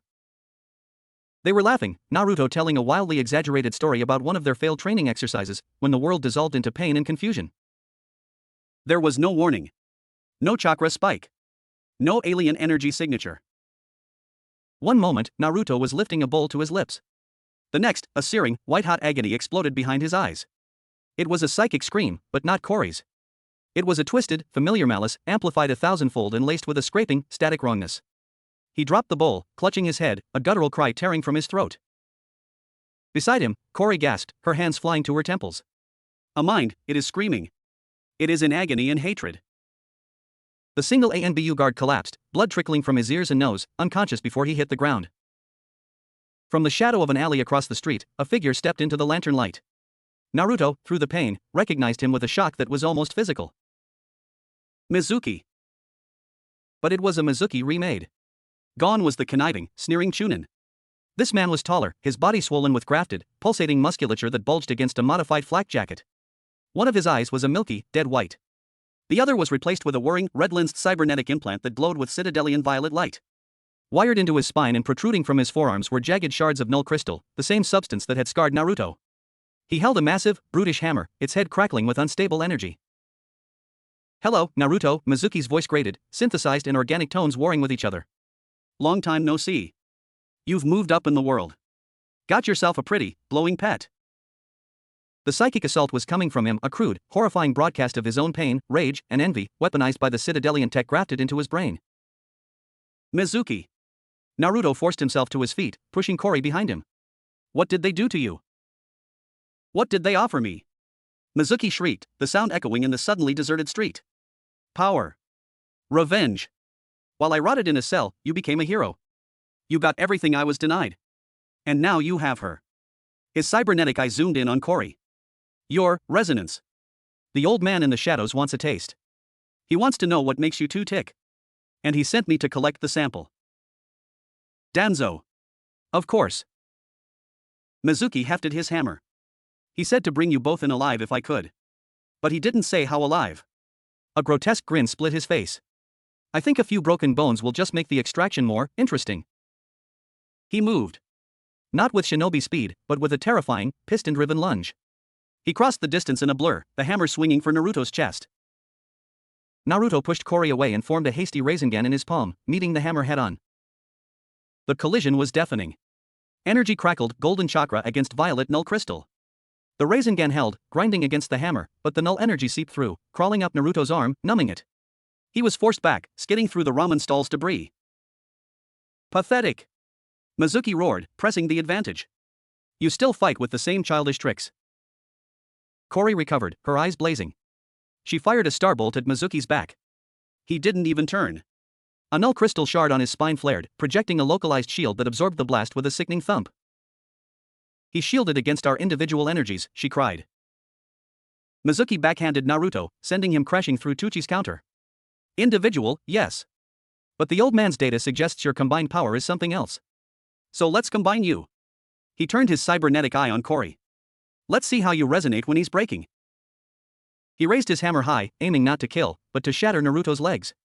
The psychic scream intensified, focusing on Kori, trying to paralyze her with projected images of Naruto's bones snapping.